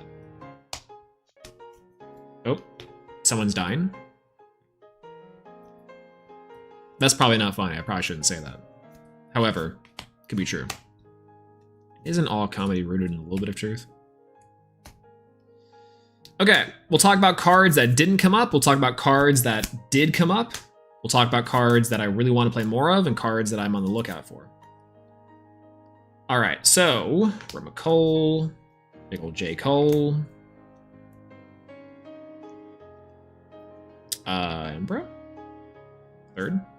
Heard? All right, perfect. 3 of you, 3 Ambro, 3 of the Nog. We'll go with 3 Hephaestus on this route. We got the 1 Bow of Apollo as well. That should be pretty good there. We'll go with Stroke, with Forge, with Rumacole. Check. We'll go with Kinleo on top of that. Probably 1 Ash Rabbit as well. 1 Lavalith on top as well. We'll go these. We'll go these. Did I miss deck profile? Absolutely not. We did one earlier, but we're going to redo it now. Just kind of talk about it and go over some of the choices that we made tonight, and kind of discuss the whole little line as a whole. You know. And 3 Rabbit. Salt Flare. Perfect. Actually, I'm going to put Exalt Flare at the end. Maybe showcase the combo. Start off with Rabbit. Perfect. Badoop, badoop, Gorgons. Okay. There we go. Thunder feels so good. Player issue. Made it bad tonight. Nah, don't. I think you can forgive yourself a little bit. Thunder is a very technical deck to play, but also, I would say that ultimately, I think that Thunder just takes a little bit of a learning curve. It takes a couple times to get really, really comfortable with it and knowing all your lines as effectively as possible. And I think you did great. As far as from what I hear, you had some bad beats, you know? You can't really fault you for that. Kind of just happens. Happens.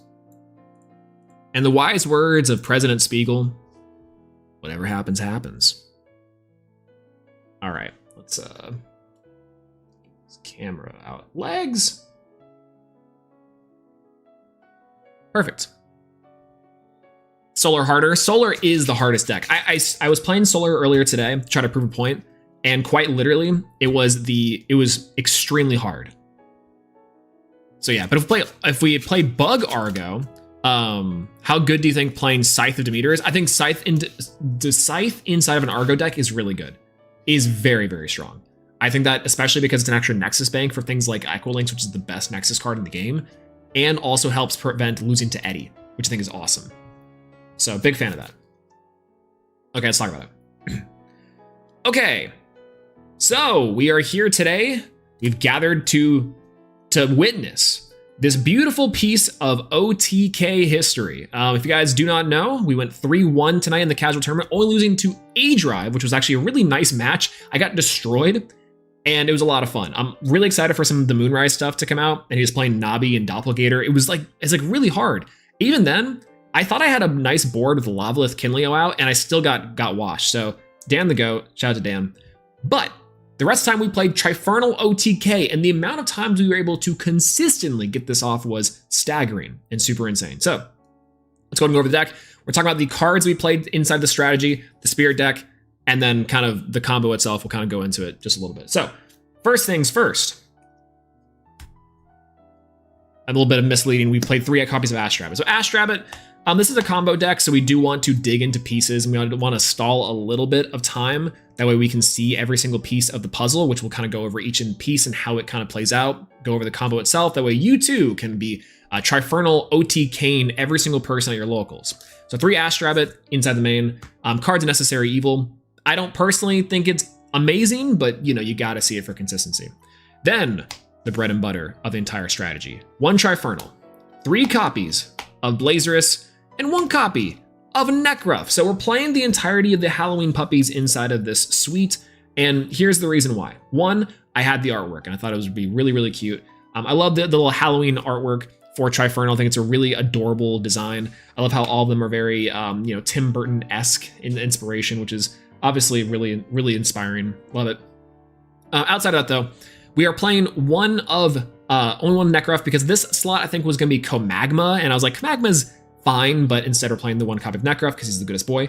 3 copies of Blazerus. This is a critical piece of your combo. Blazerus is actually in some ways better than Trifernal because you can attack multiple times and get the effect bonus to ascend into the Trifernal, which is kind of the whole OTK combo. You can do massive damage with just these cards alone, and you do want to see this card as consistently and as frequently and as soon as possible because this deck is all in on just these puppies and then nothing else. So we're playing 1, 3 Blazerus, and 1 Trifernal.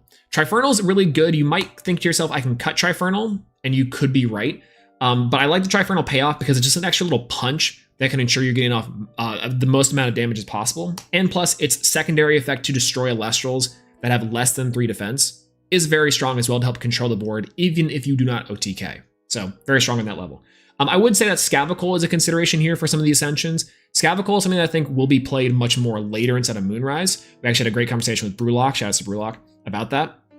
But in addition to that, this card is a really great ascend off of something like Exalt Flare, because then also it searches you your combo pieces, so it's kind of there. It's a little bit slower than just seeing the OTK, but I do like the consideration, so maybe you can experiment with Scavicle and find out yourself.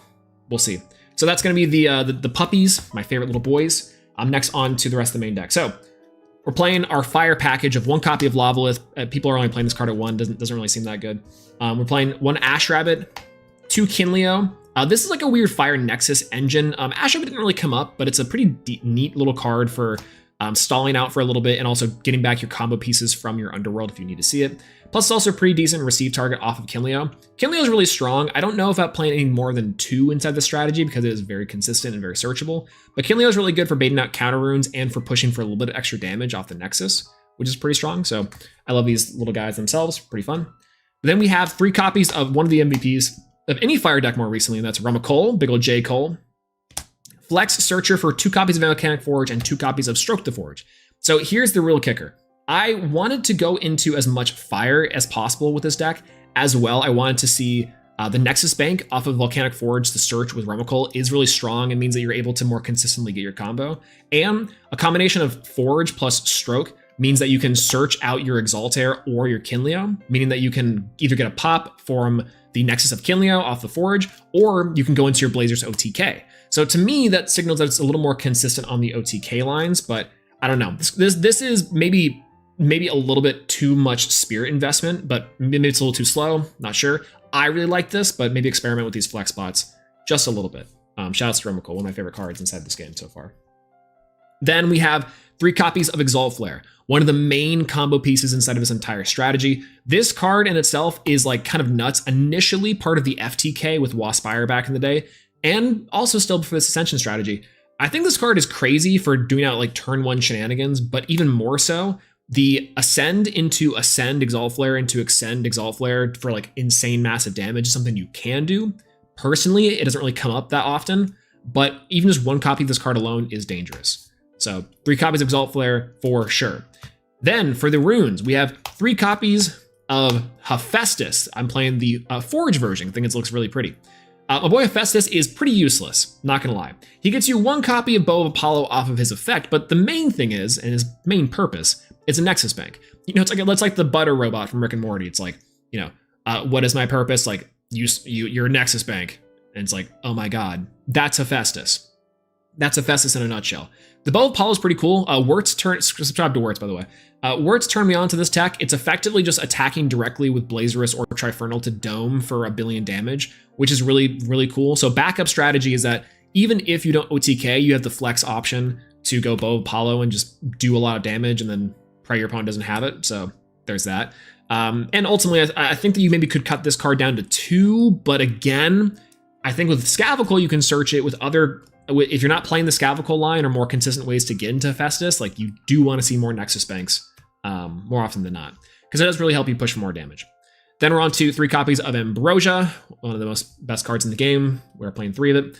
Then we're on 3 copies of Nectar of the Gods. I desperately need to get a 3rd copy of a full art, and this stellar full art is just gorgeous. But again, trying to see into your combo pieces as fast as possible and as consistent as possible. A little expensive, but oh well. Apparently you only need 7 spirits to do the whole combo, so that's pretty alright. Counter runes, 3 copies of Gorgon's Gaze, pretty standard and very helpful. Then we have 2 copies of Chains of Prometheus and 3 copies of Helios Chariot Ride. These cards right here ensure that your combo gets off without any sort of hitch. The general idea is that both of these cards enable you to stun your opponent from their counter runes or their runes in general. Helios' Chariot Ride specific is a little bit stronger than Chains of Prometheus for that reason, allowing you to stun your opponent on their turn and also your turn, whereas Chains of Prometheus is really good. Very, very strong. When it came up, and I like it. I don't really feel comfortable running 3 of this card just because I think it's less effective than Helios' Chariot Ride, but still very good. I think if you ran it at 3, no big problems. I like this ratio a lot. I think it gave me the perfect amount of times where I can go, oh, you activate your 1 copy of Gorgon's Gaze. No, you, Uno reverse, you know? Shout outs to my millennials. That's gonna be all the cards inside the main deck. Let's talk about the Spirit deck and then we'll go into the main combo. So we are playing 1, 2, 3, 4, 5, 6, 7, 8, 9, 10, 11, 12, 13, 14 Fire Spirits. We are hefty on the flame, particularly because you're going to be trying to Nexus a lot with this strategy, and a lot of your spirits are going to be on board. You do need to see a lot of fire for your combo in general. However, you also might be taking a little bit of spirit damage here and there, so you want to ensure you have plenty of spirits to even do your combo in the first place. So even if you have to stall just a little bit and take some damage, that's okay. You have plenty of fire spirits to play with.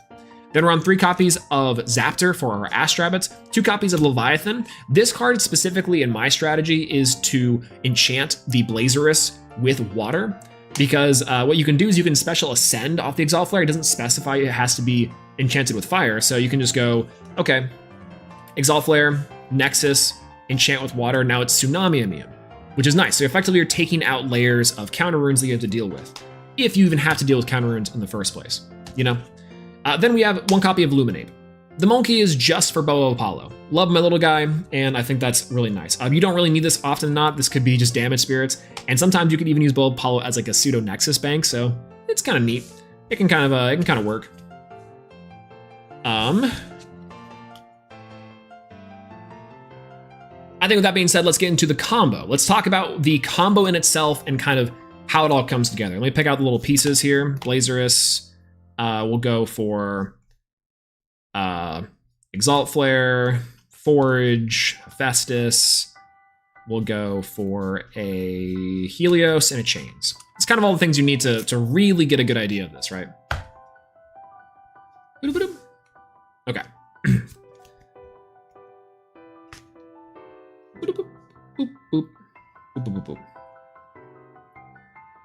Okay, so these are your main cards for your OTK combo. This is kind of the funny part here, is that you don't need a lot, and you'll probably see some version of this, and you can kind of like play with it as you need to. Again, because you can hard ascend to Blazers sometimes, you don't often like have to see every single piece inside of your arsenal, but it does help, and it does help for push to the most maximum damage. So here's what you really need. You need Exalt Flare, you need a Nexus Bank, you need Blazerus, and then that's really all you need for the combo. Alternatively, it'd be best to have a Hephaestus as your Nexus Bank. It's kind of the alternative for your Nexus Bank.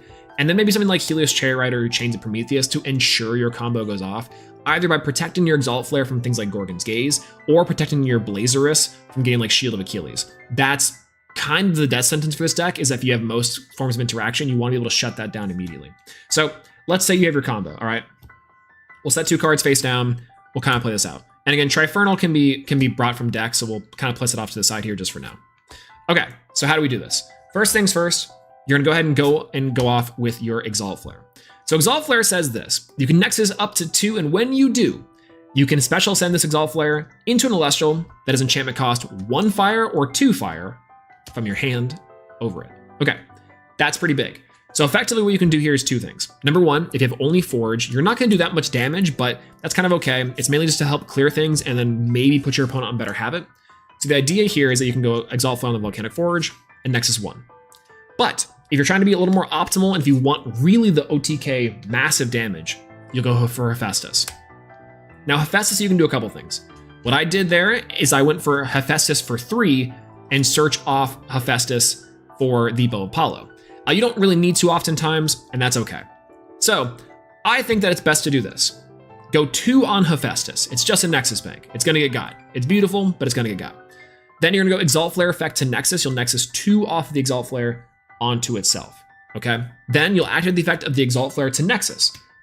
This is typically where people will Gorgon's Gaze you, in which you can flip your Chains of Prometheus. If you don't have that, that's okay. In the draw phase, you probably did your Helios Chariot Ride. If you do get Gorgons, you're boned. If you don't, you're good to go and you're clear to do the rest of the combo. So we'll Exalt Flare, we will ascend, and this is where we'll ascend into a water enchanted Blazerus. You're on 4 spirits here. So this is something that can happen quite a bit. Effectively, what you're trying to do here at the Water Spirit is prevent you from getting tsunamied. It's only a 2 little booty, strong arms of 7, 2 little booty for defense. Tiny, tiny, tiny. You could even go for a Frost Spirit if you're trying to play around things like Cryoblast, but maybe that's a little bit of advanced tech for a Blazerus OTK deck. Let's be real. So to end the game effectively on the spot, you need your opponent to have 2 Elestrals in attack position, which is pretty common. So effectively what you do is you just go over the Blazerus, swing over one of them, which that should be 3 damage. You swing over the other one, that should be 3 more damage, so now you've done a total of 6 damage. Activate Blazerus effect to ascend from itself, because it destroyed 2 Elestrals by battle. And you send into Trifernal. Now, when you're sending to the Trifernal, you can either enchant it with, let's say, a second Water Spirit. A Thunder Spirit is oftentimes what I'll do because I'm kind of just low on Fire Spirits by the time I get to this combo. Or alternatively, you just go for another Fire Spirit because it also helps for like Nexus Bank and potentially to keep your Trifernal properly enchanted. So really just salt to taste and salt to preference here, but effectively you're always going to be hitting your opponent for 11 damage. And that's like the least amount of damage that you can do effectively. So 11 damage on the Spirit is a little over half. It's like 51 point blah blah blah %. And that's the combo. Trifernal itself is a floodgate in which allows you to expend a Fire Spirit to make sure that any Elestral with 3 or less defense gets destroyed so you can maintain the pressure. It only dies to Shield of Achilles, which again, if you have a Chains of Prometheus or you have a Helios Chariot Ride, you can help circumvent. Alternatively, you don't even have to attack. You can just sit there and wait until you do have it and then punch, you know? Your supporting actors as well inside the deck do help you get there into the better control position, forcing your opponent to expend spirits and kind of make it a little more expensive for them. And yes, hard removal is rough and is kind of hard, but I mean, I don't know. Alternatively, this deck is not trying to establish a board and maintain control. It's trying to end the game on the spot. It's trying to do 1 billion damage and end the game. And I think it's really effective at that. It's really interesting. It's not a very, like, I would say, competitively top tier deck. Like, it's not a competitive top tier deck by any means, but I can see this thing stealing some wins. It's obviously like a big rogue OTK deck. It's what it's designed to do and what it's supposed to do. And I think at that regard, it does extremely well. But I will say, you should know what this deck does. And you should know that this deck is fire. It's absolutely killer. This deck is so fun to play. It's so cool. It plays one of the best boss monsters of set 1. You get to play cool cards like Helios Chairride and Chains of Prometheus. People hate these cards. These cards are so sick. And they do require a little bit of skill testing to actually make the full combo go through. And by the way, ultimately speaking, if you're dying to like a 4-card combo anyways, I mean that's kind of okay, right? That's got to be okay. I don't know.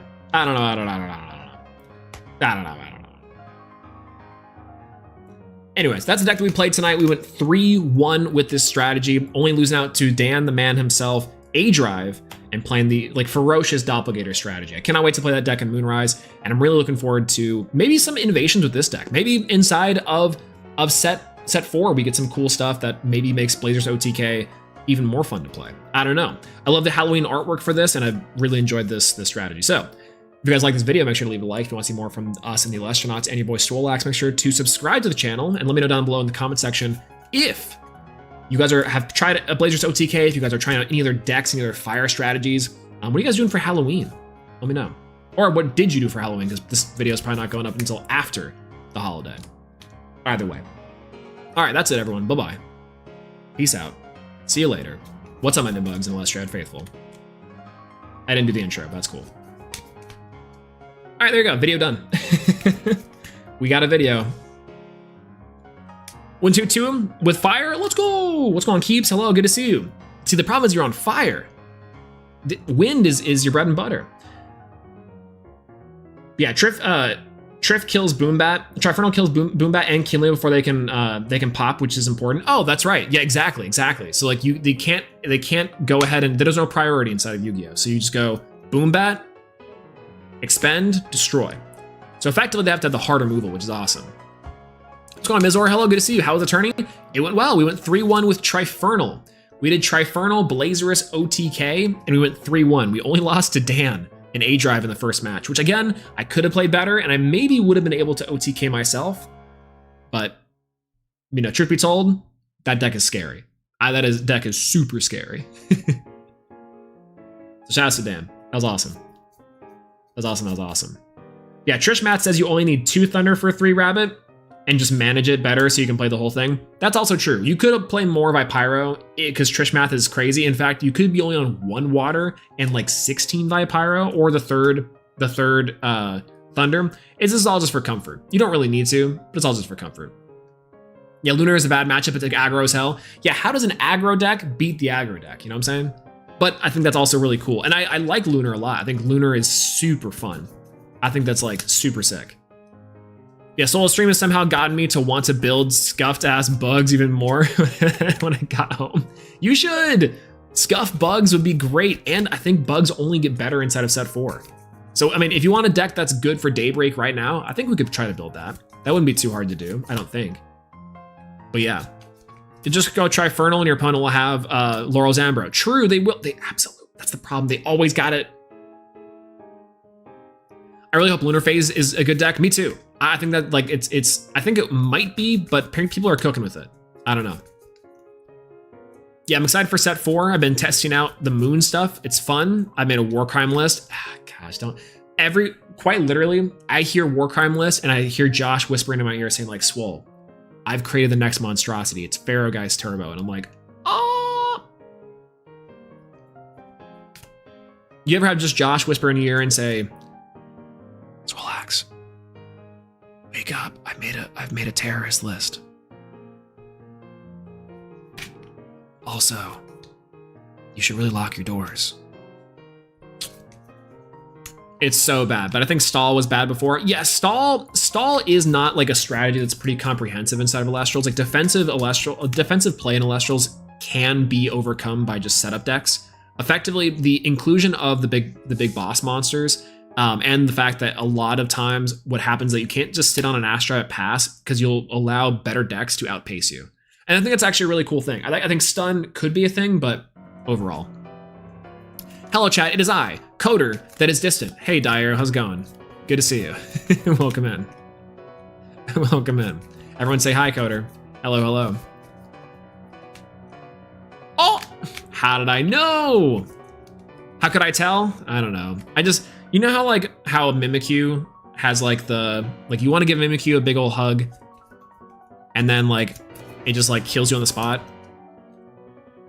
It's kind of like that, but also nothing like that.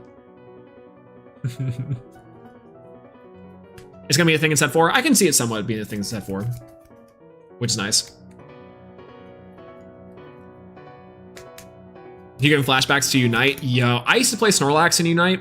Shocker there. But Snorlax used to be really good. It was like assault vest. Like you can do a speed build, which was crazy. I can't remember what like ended up Snorlax being like the best build of Snorlax, but like I played Aggro Lax was a lot of fun, like a jungler, which was cool. And then alternatively, I did I tried doing like the just pure like the pure assist one, which was super sick.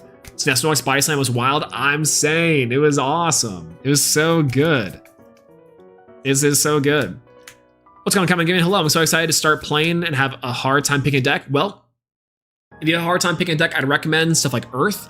Fire is really cool. It's been seeing a lot of play. This is Trifernal OTK, what we're playing tonight. Don't necessarily super recommend this one, but you could play it. Thunder is a great strategy, very straightforward to play, and is probably one of the best decks inside the meta right now. Water is also pretty decent. Cracking is really cool. Dracking stuff's really cool, which is awesome. What's your thoughts on Ignector? I love Ignector. I think Ignector is really underexplored and fixes a lot of problems with fire. Because if you go Ignector, they because of the pace of the game, they can't out all 3 of them. So you effectively either threaten Ascensions or you can go Kinleo to have Nexus Banks. It's really good, especially under forwards. They're little 2/2 bodies and they're taking 1 billion damage. I love it. Play Bears if you're new to the game. We need someone to break it. Also true. Bears is actually a really great one. It's a fan favorite. It's got a lot of great tools. And I will say this, Bears is probably the most Yu-Gi-Oh-like deck inside of Elestrals. It's got searchers. It's got like little pot combos. Like it's effectively, it is the most Yu-Gi-Oh-like deck I could see. Yeah, OTK stuff is fun. I play Tenpai. True. Listen, the Trifernal Blazerus OTK stuff has been super fun. We went 3-1 tonight. If you didn't hear, this thing overperformed. It was ridiculously shiesty. Bears, oh god, Bears make me feel so like I'm playing Magic Gathering. Titanic Growth is good in this game. True. Wait a minute, that is true. It is kind of Titanic Growth. That is kind of correct. I kind of forgot about that. Necroth. There's the Necroth. Perfect. Morfrost could be a pretty good one to teach player. Like the Morfrost Frost deck is also a pretty good newbie deck because it's like it does its one thing very, very well. But ultimately it kind of falters in the way that it just gets low on spirits. But because you're just putting big bunguses on board, it is also like a weird OTK deck that you're doing like a lot of stuff with, which is nice. But yeah. Snorlax was fun to play. I was a jungler in comp though, so I didn't get to play it too often. I thought Snorlax was so good. I played Snorlax. I tried out, oh god, there was one other one I tried out at the time. I played like very briefly, and I thought I was gonna play long term, but I mean, I don't know. It's still going on. People still play like Unite a lot. Apparently it's really popular still. I'm so sad I didn't get to play it again.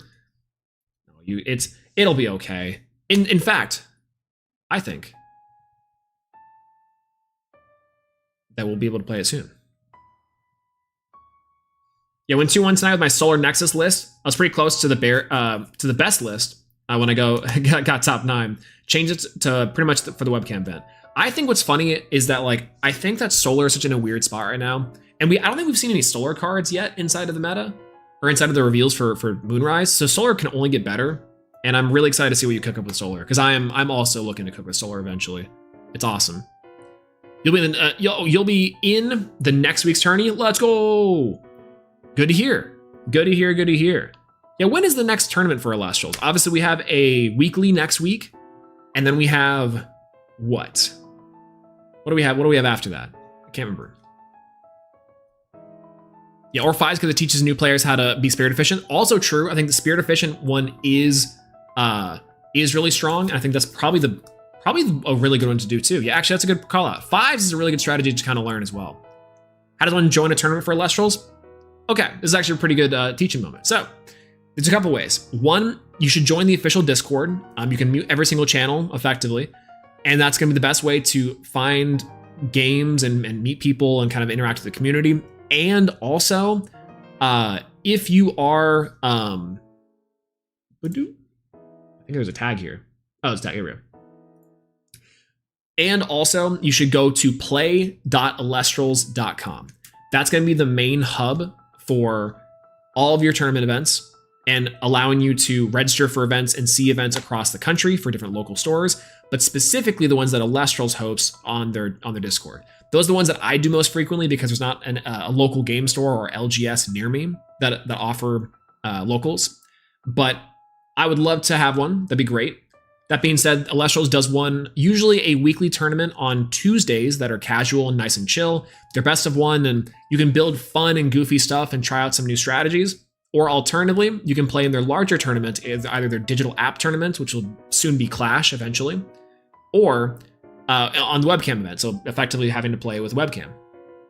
And those happen like maybe once or twice a month, typically, which are really nice. I have not had a problem. The events are run very smoothly. They're typically somewhat quick. They get a good turnout. I think it's a great way to test people's skill and to showcase some of the best decks inside the room. And people really go all out for them. Like, people really take them quite seriously, the larger webcam events. And so, if you're looking to ascend into the pantheon of glory, then we'll see you there. So yeah, that's the rundown. That's the rundown for that. Yeah, they run surprisingly well for webcam events, and I appreciate that. Absolutely, the staff here are wonderful. I always say thank you to the staff and the crew from Elestrals, because not only are the judges phenomenal and fantastic, very responsive, but also very knowledgeable. The tournament helpers and the tournament organizers make sure everything runs super smoothly and we're doing things on time. I think recognizing too that it's a webcam event, we don't need necessarily too many breaks, and so oftentimes the event is go, but there's usually plenty of time to do everything that we need. They're awesome. They're run extremely well, and I think there's some of the I've done webcam tournaments for Yu-Gi-Oh! And for other card games, other games in itself, and Elestrals has the best ones by far. I can't sing their praises enough. It's not just me glazing, but for real, I probably should glaze a little bit because they do well. They do very well. Yeah, hey, that Sorla is the best Solar 5. Sure, it kind of is. Absolutely. That's true. That's so true. I've been looking to get in for a card game to get into, and this one has my full attention. Got to get cards now. TCG player on the way. Allegedly, TCG player was supposed to be this week, but apparently there's been some slowdowns with it. Not a whole lot is known about why that is, but that's okay. It'll come eventually, and you'll be able to get singles at a great, reasonable pace. Otherwise, I will say the Elestrals fulfillment has been really well done, because it's I don't know. It used to be that you order product, then you wait a billion years to get it, but now everything goes out pretty fast. And so if you're ordering sealed product, you should be able to make a ton of decks really fast. We have a great video on the buying guide from our channel about talking about what you should maybe pick up to get some competitive staples. But ultimately, if you're let's say you have a budget of $100, you could build pretty much every single deck you want in this game, and then some with $100, which is insane to think about. Even if you let's say the most you have is $50 to play Elestrals, you can build most to 90% of the game's competitive decks with that budget. And that's the same amount as a AAA game. Maybe a little bit less, because typically AAA games are $70, $80 now, which, oh my god. But that's effectively what it costs. And the price of entry is right down low. So, which is awesome. The staples typically transfer, which is good. I think I spent about $500 on non-collector items, and I have 4 fully built decks and all their staples. Listen, even if we weren't trying to stretch a dollar, if we just bought one, or selectively two of some of the structure decks and one copy of the other structure decks, you could get most of the competitive cards you need for the game. Most. You're missing some cards now because Daybreak introduced some cards that are only in the set, but that's okay. So I'll using my favorite word, allegedly. It's true. Yeah, the game is so fun and super cheap. There's a marketplace Discord as well. Also true. And people in the marketplace Discord are fine. I keep on saying that I like the marketplace Discord just okay. I personally don't order too much from it because I like the more straightforward TCG player experience. But every time I've had to purchase or I want to purchase on the Elestrals Discord, or it's not official, but the Elestrals singles market Discord, it's been great. Every seller I've ever interacted with has been awesome. So March is when we get the Kickstarter booster boxes. I think so, or maybe like when they ship, they're gonna have to have like a crazy fulfillment, but it's probably around that time, I would say. It was impossible to get PTAs and gazers for like 2 weeks though. Yeah, sometimes the staples do run out, and I think that's going to be an issue if TCG Player isn't up and running here in a little bit. Is that like vendors will scoop up all the staples in the world and then hold them for TCG Player, and that's going to be kind of a problem. I can see that being an issue, and unfortunately, that's like a vendor issue, and vendors aren't real people, so you know that's a problem. However, oh well, it is what it is, baby. It is what it is.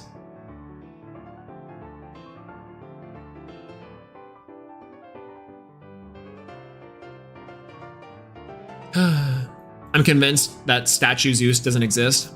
I love Statue Zeus, but also, yeah, actually, apparently people just don't have a lot of statue. I have one Statue Zeus in my entire collection. But yeah, Bargo will be born. True. Bargo. Bug Argo. Bargo. That's correct. But Burgo? No, Bargo's right. I like Bargo. It's gonna read Fantasy. Hello. Will there ever be a good artifact card? Yeah, so I think so. Eventually we'll see an artifact card that like does your laundry, which is great, and thus Hephaestus will probably see a little more play. That's just like natural based off of the like what we've been getting. But Hephaestus is pretty decent for searching things like Poison Tunic, which is nice. But right now, the thing with artifacts is that they're just not very well positioned to be in competitive decks outside of something like this, where you're using Hephaestus as like a Nexus bank as well. The fact that Hephaestus is fire, which is one of the like least advantageous spirit types with the least advantageous effect, that gets kind of rough. So much so that Hephaestus is technically, I would say, ranked the worst of the Divine Runes. It's still crazy. It's still an insane Divine Rune. But it's like not as good as something like Kion, even, which Kion is like not, which is probably the next best one, right? If you're really talking about like competitive nature. But once the pool of artifacts gets better, Hephaestus gets better. Plain and simple, right? Like ultimately speaking. And Sprouter, I guess, technically gets better too, but really Hephaestus gets better. Yeah, if we get a Skull Clamp, I hope we never ask for it. Kind of saying. Bam. Yeah, what do you think? What do you think your? Whoa, my neighbors are dropping their hammers and bowling balls. What do you think you do with your bulk? Personally, I bring mine to an LGS to show the game. So with my bulk right now, because I don't have an LGS, I would love to take it to an LGS and just donate it. I would just be like, hey, give this to people that need it. Here's some deck cores. I've built out some deck cores. Just give it to people that want to get in the game. It's free. Like, have fun. Alternatively, right, what I do right now is if people just need cards, I'll just be like, yeah, sure, here you go. Because I have, as long as it's like a fairly, like, it's fairly easy for me to grab, I'll just like be like, sure, here's your deck. Have fun. Here's a few cards. I have a billion extras. I opened specifically a Frostfall and base set. I don't have a lot of Daybreak, but I have a good amount. With Frostfall and Daybreak, Frostfall and base set, I have a ton. I have an absolute ton, and I need to absolutely go through bulk and just sort and sort and sort and do an inventory. I have a spreadsheet ready. Like, I'm really nerdy with my spreadsheets, and I have one, but I haven't done anything with it in like a couple weeks, which I need to. Maybe one of these streams will have like a bulk sorting stream.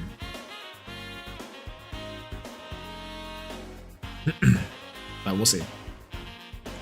So what did you mention? Bowling balls? I'll take this time to mention that I'm top 100 youth bowlers in my state. Yo, let's go. That's sick. That's actually really cool. Congratulations. Not to brag. No, please brag. That's awesome. I think that like those type of skills and those type of like really cool like things that aren't necessarily super common are awesome to hear. I love that. Plus bowling's tight. Like bowling is actually really cool. If you want, here's my advice. If anyone is trying to go through college, school, and they have to get like a physical credit, and your school offers bowling, you should do it. I can tell you this as an adult who doesn't go on bowling ventures frequently. But being able just to become randomly the best bowler inside of the party is a lot of fun. Not only because you can be a show off sometimes, which is also fun, but the best part about it is that it's like you're able to, how do I put this? It's one of these like social sports kind of things where you can have a good time. You can teach players cool tricks if the house balls are half decent.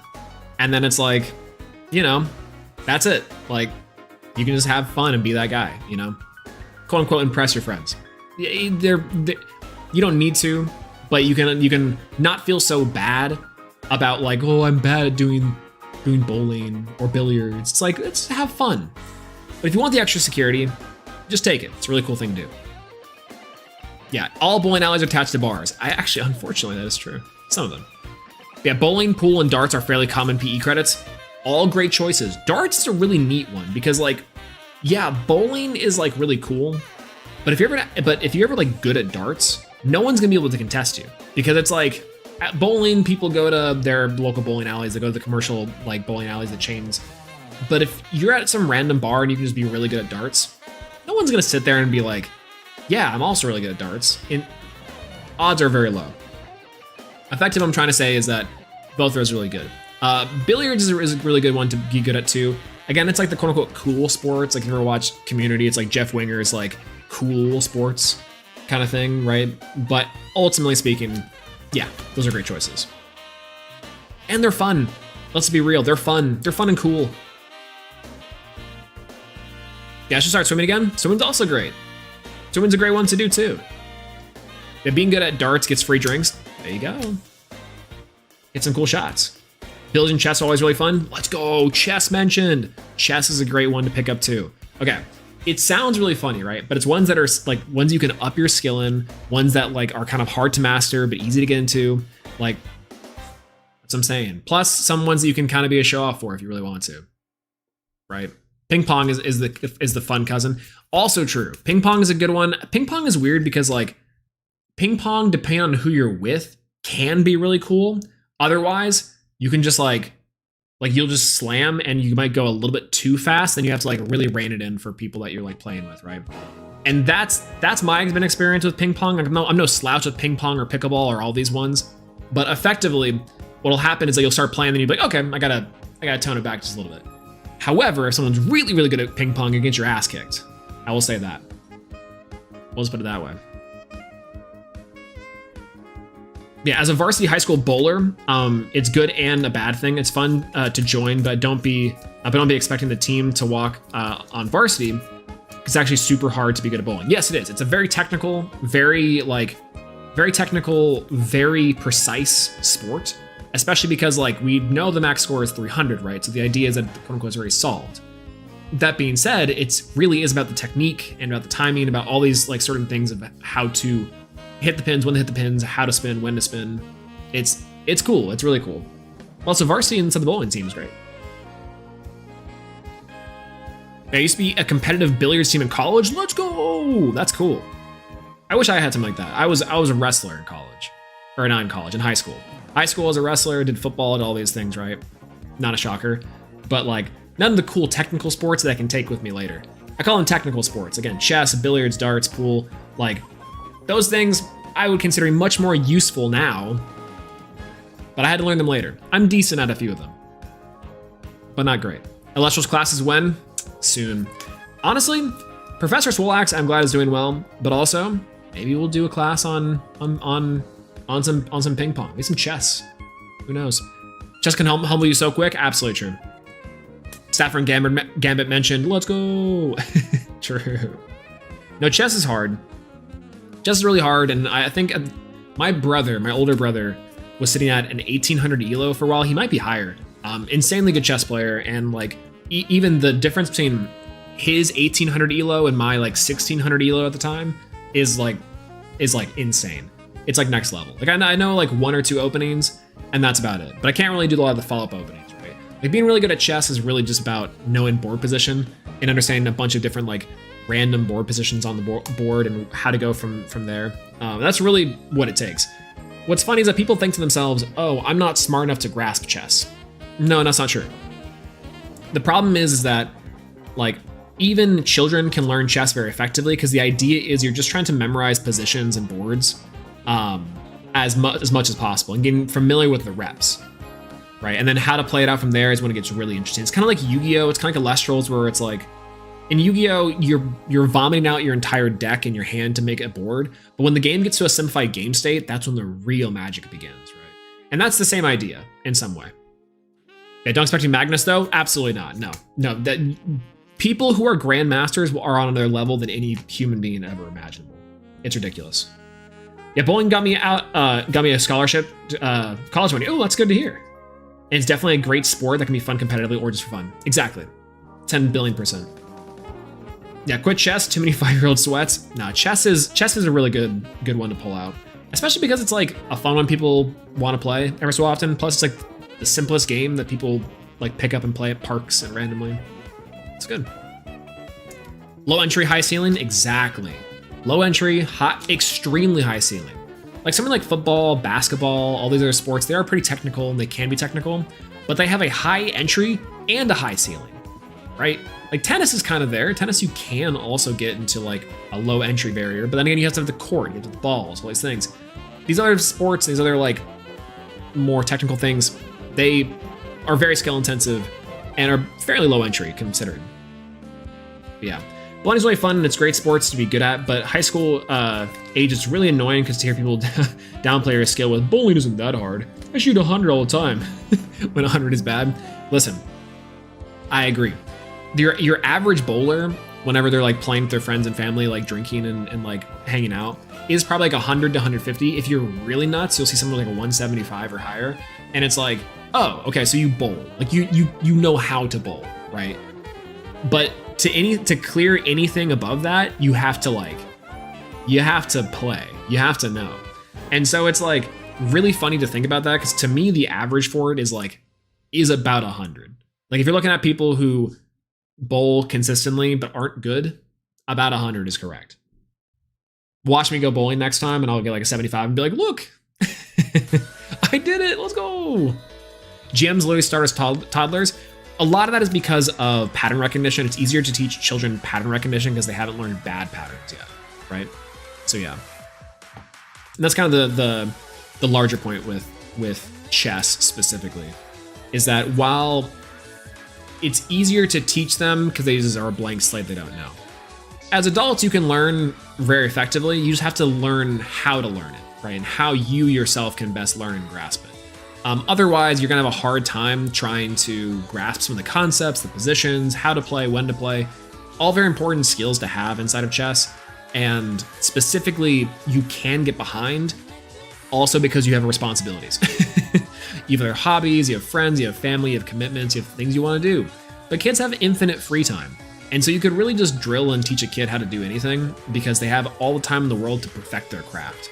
You know, and that's particularly why we see so many child prodigies, is because technically they just have a certain set of skills they have fostered and practiced over several years, and that is the head start. They have maybe 10 years of practicing and doing that thing, whereas like as an adult just trying to get into it normally, it's like 5, right? You have like 2 years maybe. Project Michael Jordan, kind of. This is a really interesting book that actually talks about this, where it's called Talent is Overrated. Effectively, it's a sports psychology and sports performance book talking about and showcasing like why talent doesn't really exist. Like it does exist, but not in the way that we think it's just inherent. Like you're not really born to do anything, right? The idea is like Tiger Woods, right? Tiger Woods, one of the most insane golfers of all time, but his father was also a really insane golfer. And so the idea was that, like, as legend goes, Tiger Woods was sat down in like a baby chair watching his dad like play golf, and Tiger was on the range from like very young age since he could walk, right? And that's the general concept, is that it's not the fact that Tiger was born this crazy golfer. It's just that over years and years of time from a very young age, fostering these habits and where to look and kind of being comfortable and experimentation, as well as just getting drills and practice over a long period of time and being inside of an environment of golf, Tiger was able to become one of the best. And that's the idea. Same thing with like Jerry Rice. Jerry Rice was an insane football player for the San Francisco 49ers back in the day, some of the best hands in the league. Some people would say that's born talent, but little did everyone else know that he's practicing harder than anyone else on the team, and also was in his free time helping out his family's construction business, like catching bricks, bare hands. I'm just saying.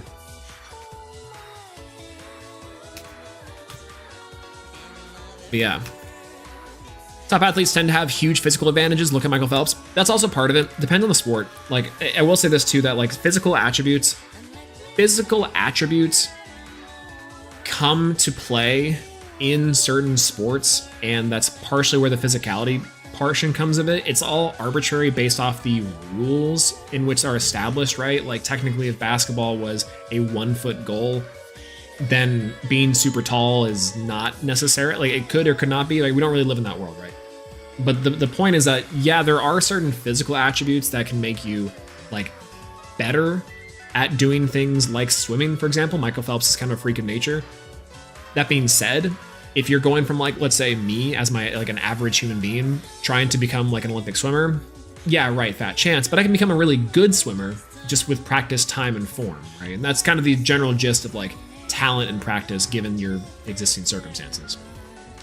Not to get into my sports psychology section of my degree, but that's effectively a big portion of it. Outside the mental game, of course. Professor Swolax incarnate, by the way.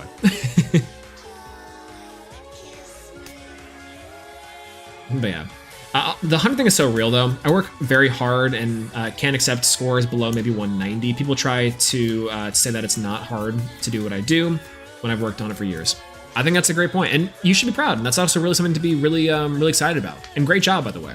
Again, I'll always say this too, that I think some people's valuing of hard work and dedication is always gonna be great, and anyone trying to take that away, that sucks for them. Because you know, especially the amount of hours that you put into the game to be good and be great. And I think that's awesome.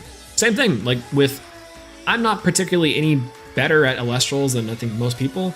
I just play a lot. And I think for something like Yu-Gi-Oh!, I just process the information. I just play a lot.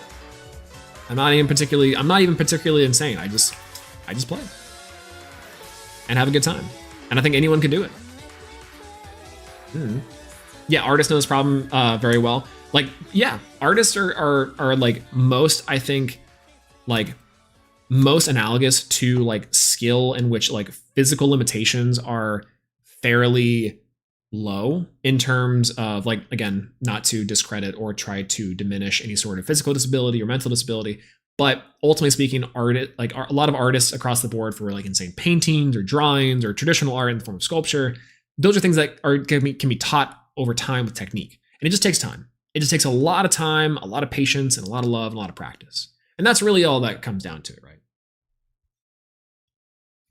I don't know. This stream has gone off the rails. We were talking about Blazerus OTK and stuff, and then we've gone on to sports psychology and performance.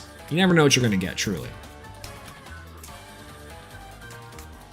But yeah, top athletes are a mixture of talent and physical attributes and a ridiculous amount of practice. Exactly true. It really just is a case and circumstance of like a mixture of certain genetic shenanigans that make you predisposition to be in a position that you are to do really well at a sport or given time, right? Like even some of the best soccer players inside of the entire world, like, is just complete. It's almost like random. It's like anything that, like with anything, you can try your hardest, but a lot of factors come down to a little bit of luck, a little bit of timing, and a lot of skill. And the skill is just building up like reps over time. I don't know. It's not that complicated to me, but I know a lot of people do really try to get in their heads about it. And it's like, believe in yourself. And if you don't believe in you, believe in the me that believes in you. You know what I'm saying? When I was top Magic Gathering, I was literally playing every deck, every day, consuming content for hours a day. Exactly. See, that's the crazy part, right? Is that like in my best form of Yu-Gi-Oh, I was playing like 300 hours a month minimum to to get day 2 at a YCS, a Yu-Gi-Oh Championship Series. And that's the smallest amount to do to even perform at the higher level. But yeah, it takes over your life. And I want exactly. It's another portion. Is that I think as adults and as people with responsibilities, even at a young age, ultimately speaking, you don't have time to dedicate to all of it, unless you really want to. Unless you just make that your life. It's ever consuming and ever present. And that's the trade-off. For infinite glory and infinite time, talent, and recognition and clout. All you have to do is shake a poor sinner's hand. Sign yourself to the devil. What do you think will be the best deck in the best ranked ladder for Elestrals Clash? Ooh, what's going on, Nathan? Hello, good to see you. I think the best ranked deck inside of Elestrals Clash, if it's best of 1, then it'll probably be like an OTK strategy or a burn strategy, unfortunately. But I think if it's best of 2, which I think is maybe possible, I think that's what we're getting, then it's, I don't know. I think there's a lot of decks that do really well and the meta will always change. If it's gonna be post Moonrise, I think a lunar deck, there's gonna be some lunar cards and some lunar strategies that are gonna be absolutely insane. But I do think that like Thunder is gonna be very strong inside of this next coming set for Moonrise. And I think Fire is in a pretty good spot too to do well. Maybe Wind as well. But Thunder and Lunar are kind of what I'm looking at personally. Shocker, a little biased towards Thunder, but there's that. But yeah, I'm out. Sorry for derailing the stream. No, absolutely not. Thank you for getting us on the topic. I love talking about it, and I think it's really, really cool that you do so well and actually are ranked like really high in bowling. It's really awesome. And congratulations, by the way. That takes a lot of time and effort. And that's awesome. You'll see me again with my Sacred Beast deck. Let's go. And Bargo. Bargo best deck. True. Yeah, playing Unite was rough. I believe there was so much more potential for the competitive scene, but everyone is super complacent. That's also true. I don't know if it was necessarily always gonna be like a league killer per se, but I am sad that more like competitive options for games like that aren't more available, because I think Unite's pretty good, apparently. Yeah, I like playing rogue decks, and I mostly love the challenge of getting stuff to work, like Utopia. I think that's also really an interesting thing I'll see with the Elestrals going forward, is like what kind of like rogue and jank decks we'll be able to see over time, and hopefully stuff like this will be like I don't know, I would love to see like some interesting brews and innovation, honestly. But yeah, I think 5s will be overrepresented in their lower tiers. Absolutely, I think 5s will be like a deck that will be able to be brought to the forefront, like bigger beater strategies. But I think overall we are going to start to see like the phasing out of 5s as like a coherent strategy. Does that make sense? Because I just think the skill ceiling for that card is not high enough. Like, absolutely not high enough for it. You know? But maybe that's me. Maybe that's just me, though. All right. I think with that being said, thank you everyone for joining me tonight on tonight's stream. I had a great time playing Trifernal OTK with everyone. This was a really cool deck. This was super, super cool. I had such a great time yapping with you guys about sports performance as well. I actually might turn that down to a VOD at some point in time. But I do like it a lot. This deck was super cool to play. Shoutouts to A-Drive for kicking my ass inside of the round 1. That was actually really cool to see. And I've been a big fan of doing these weekly webcam tournaments as well. So hopefully I'll be hopping on the sticks later for more webcam shenanigans and actions. Thank you so much everyone for being here tonight, for hanging out with me, for maybe just chilling and yapping. I do really appreciate that as well. And thank you for keeping me sane. Sometimes I go off the rails. It's typically my fault. That being said, if it's late for you, get some rest, but if it's early in the middle of the night or in the middle of the day, evening, afternoon, enjoy the rest of your day or morning, wherever it is in the world that you're watching this from. Eat something, take care of yourself first and foremost. I'm probably gonna need some food. I'm gonna hit the gym because I figured it out. I can go to the gym after I stream. I don't have to rush to do the other way around and be late. But I was still late this time, so maybe it doesn't matter. Either way. But yeah, who knows? Anyways, thank you for the info and have a great night. Absolutely. Thank you guys so much for being here. Thank you, Q. I'll see you later. Titan Killer, thank you for showing up. And also, thank you, Sir Tractor. Thank you for being here tonight. And shout outs to Wirtz. Subscribe to Wirtz. This deck list effectively came from him. And that's the neat part. What time zone are you? CST gang. Let's go. It's actually still fairly early for me. But that being said. All right. I'll talk to y'all later. We'll see you next time. Maybe Professor Swolak stream or maybe for some tournament prep. We do have a tournament coming up on the 9th, apparently, which I got to practice for. So we'll see if we can take that one too. Hopefully you guys can be along for that journey. Otherwise, a big news, we'll have to do something. Also, subscribe to the channel, like this video, follow me on Twitter at Swolax. Follow us on Twitter at the Elestronauts. I kind of forget sometimes we have a joint account. Because we love each other, I'm sure. But either way. All right. I'll talk to y'all later. Peace out, everyone. Have a great rest of your night or evening or day. All right. Bye-bye.